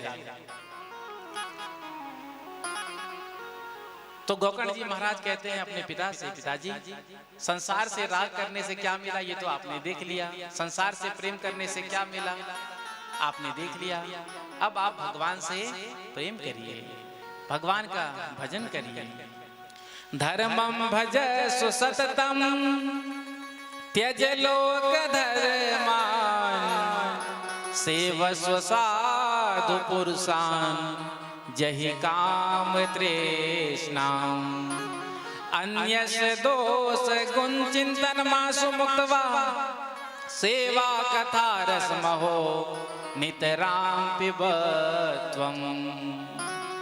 पिताजी लोक धर्म को छोड़ करके भगवत धर्म में आप लग जाइए, दूसरे की गुण दोष की चिंता छोड़ दीजिए, क्योंकि हमारा आधा समय दूसरे के गुण दोष को देखने में ही निकल जाता है। तो दूसरे की चिंता को छोड़ करके आप भगवत भजन में लग जाइए, कथा का श्रवण पान करिए। एक एक बात गोकर्ण जी की आज बैठ गई आत्मदेव जी के हृदय में। 60 वर्ष की आयु थी आत्मदेव जी की, वन में जाकर के भागवत के 10वें स्कंद का पाठ किया और भगवान को प्राप्त कर लिया। धुंधकारी ने आकर के अपनी माँ से कहा, पिताजी ने तुझे बताया होगा कि धन कहाँ छुपा कर रखा है, यदि तूने मुझे नहीं बताया तो मैं तुझे जलती हुई लकड़ी से मारूंगा, ऐसा पुत्र ने अपनी माँ से कहा। जो इतना कहा, आज धुंधली रात्रि में कुएं में कूद करके इसने आत्महत्या कर ली। गोकर्ण जी ने आकर के धुंधकारी से कहा, भैया यदि आपकी आज्ञा हो तो हम तीर्थ यात्रा करना चाहते हैं। धुंधकारी तो चाहता ही था कि घर में मैं अकेला रहूं, कब ये चले जाएं। तो कहा ठीक है जाइए। तो गोकर्ण जी महाराज तीर्थ यात्रा करने के लिए चले गए। इधर पीछे से धुंधकारी ने 5 गणिकाओं को लाकर अपने घर पर रख लिया। दिन भर घर में रहता, शराब पीता, जुआ खेलता, रात्रि में चोरी करने डाका डालने जाता, जो भी माल मिलता लाकर 5 गणिकाओं को दे देता। अब एक दिन 5 गणिकाओं ने आपस में विचार किया, देखो ये रोज जाता है रात्रि में चोरी करने, डाका डालने, किसी दिन राजा के यहाँ जाएगा, राजा के यहाँ से डाका डालकर धन लेकर के आएगा। अब राजा के सैनिक मंत्री जब आएंगे ढूंढने के लिए तो सारा धन तो लेकर चले ही जाएंगे, साथ साथ इसको भी ले जाएंगे, और इसके साथ हम हैं तो हमको भी ले जाकर के कारागार में बंद कर देंगे। तो बहनों देखो, धन तो पर्याप्त हमारे लिए हो ही गया है, तो क्यों ना इसको ठिकाने लगा दें। रात्रि में धुंधकारी सो रहा था पलंग पर, आज 5 गणिकाएं आई हैं रस्सी लेकर के और गला घोटने लगी, चीखा, आवाज पुकारने लगा। एक गणिका जाकर के चूल्हे से जलता हुआ अंगार लेकर के आई है और धुंधकारी के मुख में डाल दिया। तड़प तड़प कर धुंधकारी मर गया। अब इसके लाश को कहाँ दफनाया जाए? तो 5 गणिकाओं ने विचार किया कि बाहर ले जाएंगे तो हो सकता है कोई हमको देख ले, पकड़ में आ जाए। तो घर में ही गड्ढा खोद करके धुंधकारी के शरीर को गड्ढे में दफन कर दिया। जीवन में कोई सत्कर्म धुंधकारी ने किया नहीं था तो भयंकर प्रेत बना। इसलिए तो संतों ने कहा है ना, भजन करत बिटिया भली विमुख होए जो भूत, सबरी को मुक्ति मिले धुंधकारी भयो भूत। जैसे ही गोकर्ण जी महाराज को समाचार मिला, जिस भी तीर्थ में जाते हैं तो आज अपने माता पिता और अपने भैया के नाम से पिंडदान कर देते हैं। जब तीर्थ यात्रा करके वापस आए हैं अपने गांव में तो रात्रि का समय हो गया था, तो सोचा यदि किसी ने देख लिया तो सेवा में लग जाएंगे गांव वाले। चुपचाप आकर घर में अपने एक स्थान को साफ किया और विश्राम करने लगे। तभी प्रेत धुंधकारी कभी तो रोता कभी चिल्लाता। गोकर्ण जी को लगा, अरे यहाँ ऐसा कौन आ गया जो इतना जोर जोर से चिल्ला रहा है, रो रहा है। अब प्रेत में बोलने की शक्ति तो होती नहीं है। अब वो रोए, इतने में ही गोकर्ण जी ने हाथ में जल लिया और उसे अभिमंत्रित करके जैसे ही उस प्रेत पे मारा, बोलने की शक्ति जागृत हो गई। गोकर्ण जी ने पूछा कि तुम कौन हो? तो कहता है, अहम भ्राता त्वदीयोऽस्मि द्वन्द्वकारीति नामतः स्वकीयेनैव दोषेण ब्रह्मत्वं नाशितं मया। भैया मैं आपका भाई धुंधकारी, अहम भ्राता त्वदीयोऽस्मि द्वन्द्वकारीति नामतः स्वकीयेनैव दोषेण, अपने ही दोषों के चलते आज मैं भयंकर प्रेत बन करके पड़ा हुआ हूँ और प्रेत को आहार करने के लिए केवल वायु ही मिलता है। भैया आप मेरा कल्याण करें। गौकर्ण जी ने कहा हमने तो तेरे लिए गया जी में जाकर के श्राद्ध किया, पिंडदान किया, तो भी तेरी मुक्ति नहीं हुई। धुंधकारी कहता है गया श्राद्ध सतेनापि मुक्तिर्मे न भविष्यति। 100 पिंडदान भी आप गया जी में जाकर मेरे लिए करेंगे तो भी मेरी मुक्ति संभव नहीं। अब गया जी की महिमा है, जिसके नाम से पिंडदान किया जाता है तो वो प्रेत मुक्त हो जाता है। अब गौकर्ण जी ने अपने भाई धुंधकारी के लिए पिंडदान किया, लेकिन धुंधकारी मुक्त नहीं हुआ। क्यों मुक्त नहीं हुआ? क्योंकि जब गौकर्ण जी महाराज संकल्प पढ़ रहे थे तो गोत्र का उच्चारण होता है, तो अपना गोत्र का उच्चारण कर रहे थे। आप जब भी कोई धार्मिक अनुष्ठान करते हैं, सत्यनारायण व्रत की कथा ही सुनते हैं, पूजन पाठ करते हैं, जप करते हैं, तो पंडित जी सबसे पहले संकल्प पढ़ते हैं और उस संकल्प में नाम गोत्र का उच्चारण किया जाता है। तो अब गौकर्ण जी जब उच्चारण कर रहे थे तो गोत्र अपना उच्चारण कर रहे थे, लेकिन धुंधकारी का गोत्र तो दूसरा था, क्योंकि धुंधकारी आत्मदेव जी का पुत्र था नहीं, वो तो धुंधली की बहन का पुत्र था। तो गोत्र गलत उच्चारण किया, इसीलिए धुंधकारी की मुक्ति नहीं हुई। यदि सही गोत्र का उच्चारण हो जाता तो धुंधकारी पहले ही मुक्त हो जाएगा। तो कहा तेरी मुक्ति क्या उपाय तो बड़ा कठिन है। ठीक है, प्रातः काल हम विद्वान ब्राह्मणों से चर्चा करेंगे और कोई ना कोई तेरी मुक्ति का साधन जरूर ढूंढेंगे। प्रातः काल विद्वान ब्राह्मणों से चर्चा किया, जब कोई मुक्ति का साधन नहीं मिला तो सूर्य भगवान का स्तवन किया और सूर्य भगवान ने प्रकट होकर के कहा श्रीमद् भागवतान मुक्ति सप्ताहं वाचनम करो इति सूर्य वचा सर्वैर धर्म रूपम तु विश्रुतम। तो सूर्य भगवान ने कहा कि श्रीमद् भागवत कथा का धुंधकारी को श्रवण कराए। तो आज स्वयं व्यासपीठ पर गौकर्ण जी महाराज बैठे हैं और जितने भी गांव वाले थे श्रोता बनकर के बैठे हैं।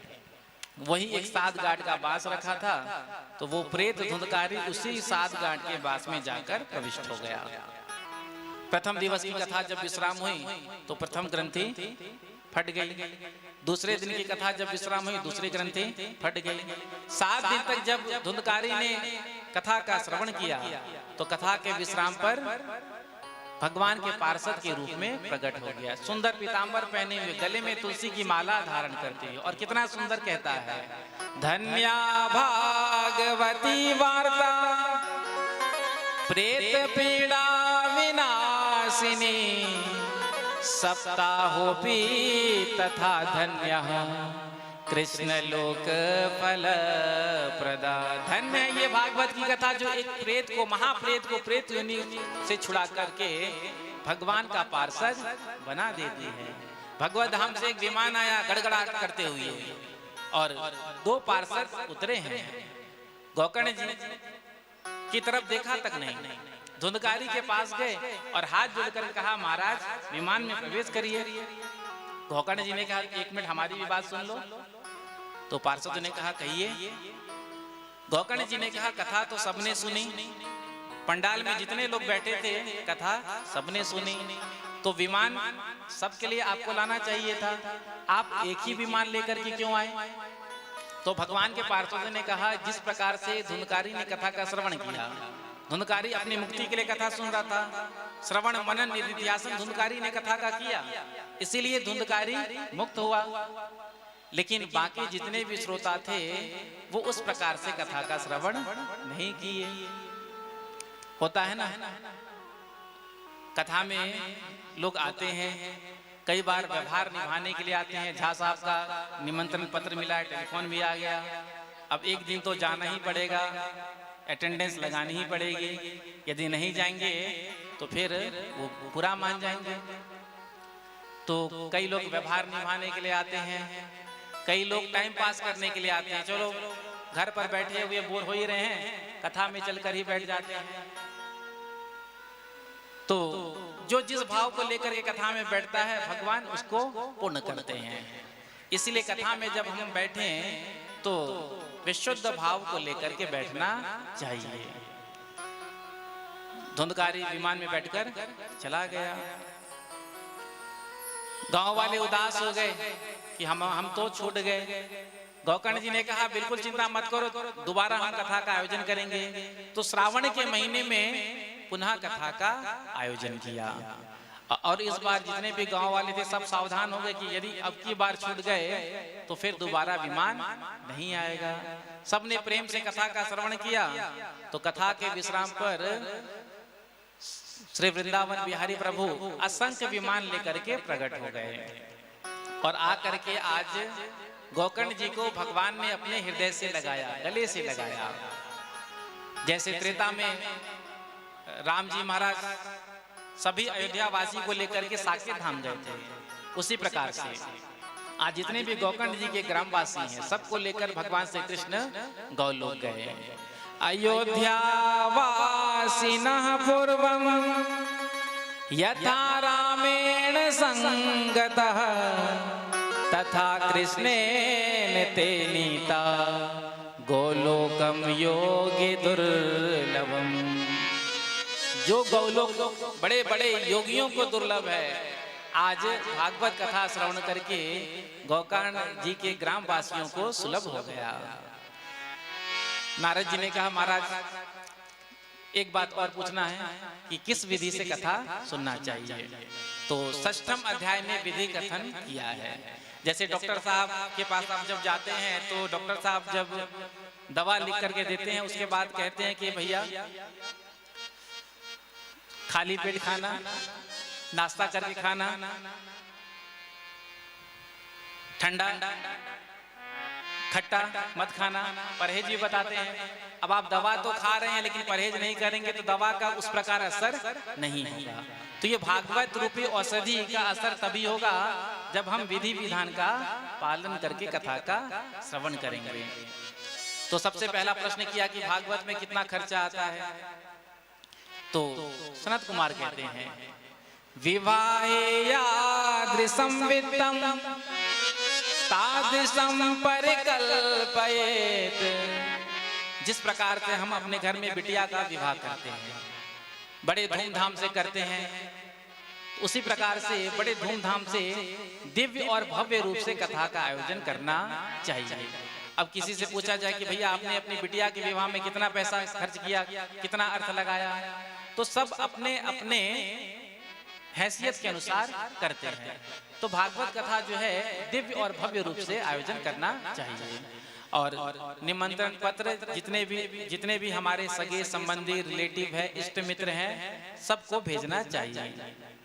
भेज रहे हैं तुम्हें निमंत्रण, हे प्रियवर तुम्हें बुलाने को, हे मानस के राजहंस तुम भूल न जानाने को। यद्यपि होगा कष्ट आपको कृष्ण कथा में आने को, लेकिन बढ़ोगे भन बड़भागी दर्श कृष्ण का पाने में। तो सभी को निमंत्रण देना चाहिए और खूब प्रचार प्रसार करना चाहिए, क्योंकि जितने लोग कथा का लाभ ले लें उतना बढ़िया होता है। वक्ता कैसा होना चाहिए तो बताया, विरक्तो वैष्णवो विप्रो वेद शास्त्र विशोधिकृत दृष्टांत कुशलो धीरो वक्ता कार्योति निस्पृहा। विरक्त हो, वैष्णव हो,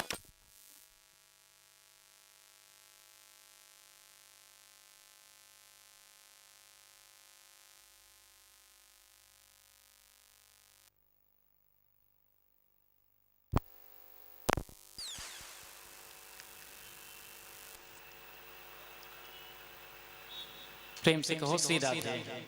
जोर से कह दो राधे राधे राधे राधे राधे राधे। तो दृष्टांत देने में कुशल हो।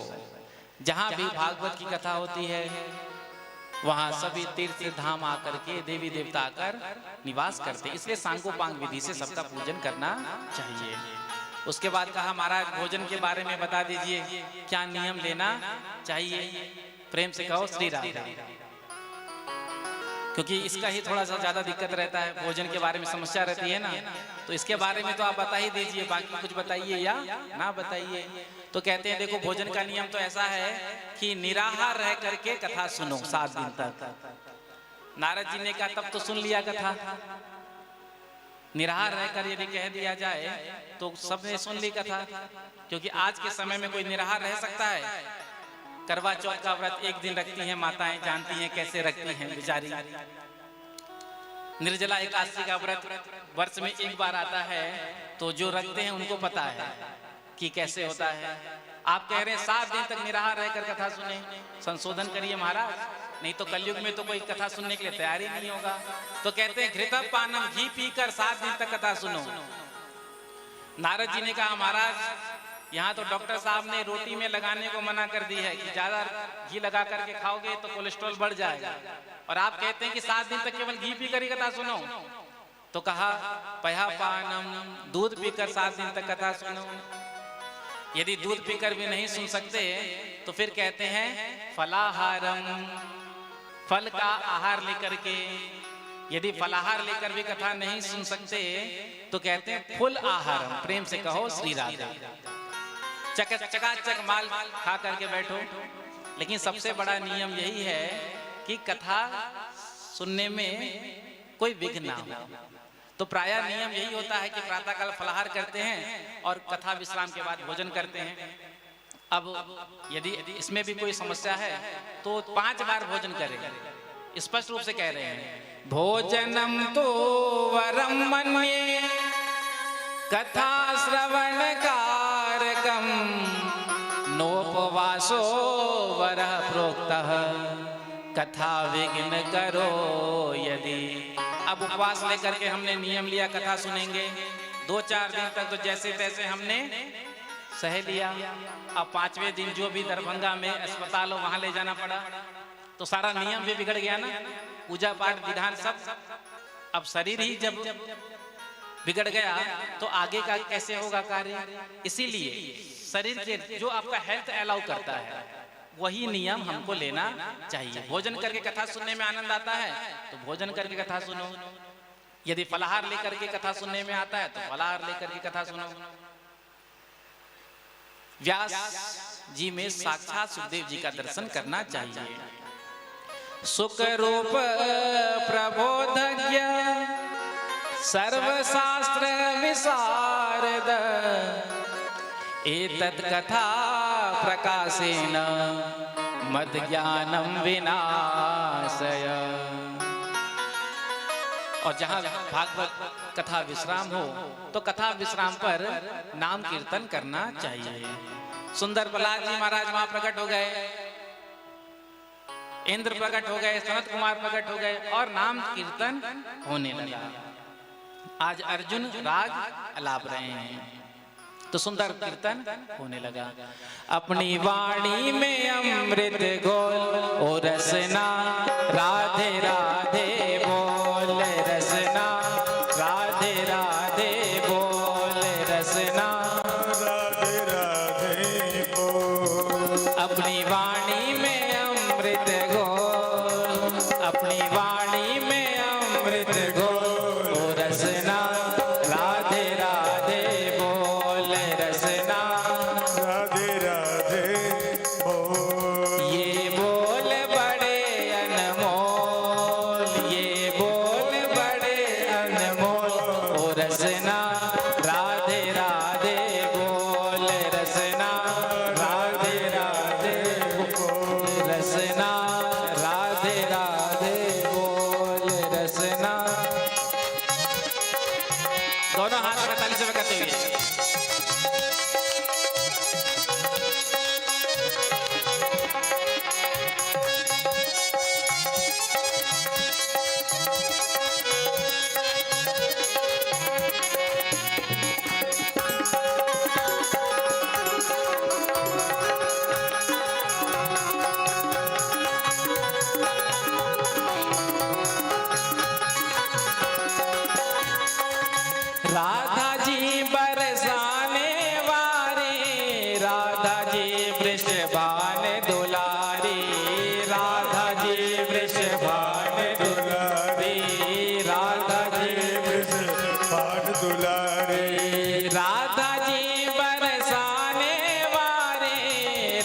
राधा जी वृषभान दुलारी, राधा जी वृषभान दुलारी, राधा जी वृषभान दुलारी, राधा राधा जी वृषभान दुलारी। दो अक्षर आधार जगत के, दो अक्षर आधार जगत में, ये अक्षर अनमोल ओ रसना राधे राधे बोल रसना। राधे राधे ऐसे नहीं, दोनों हाथ में ताली से करते हुए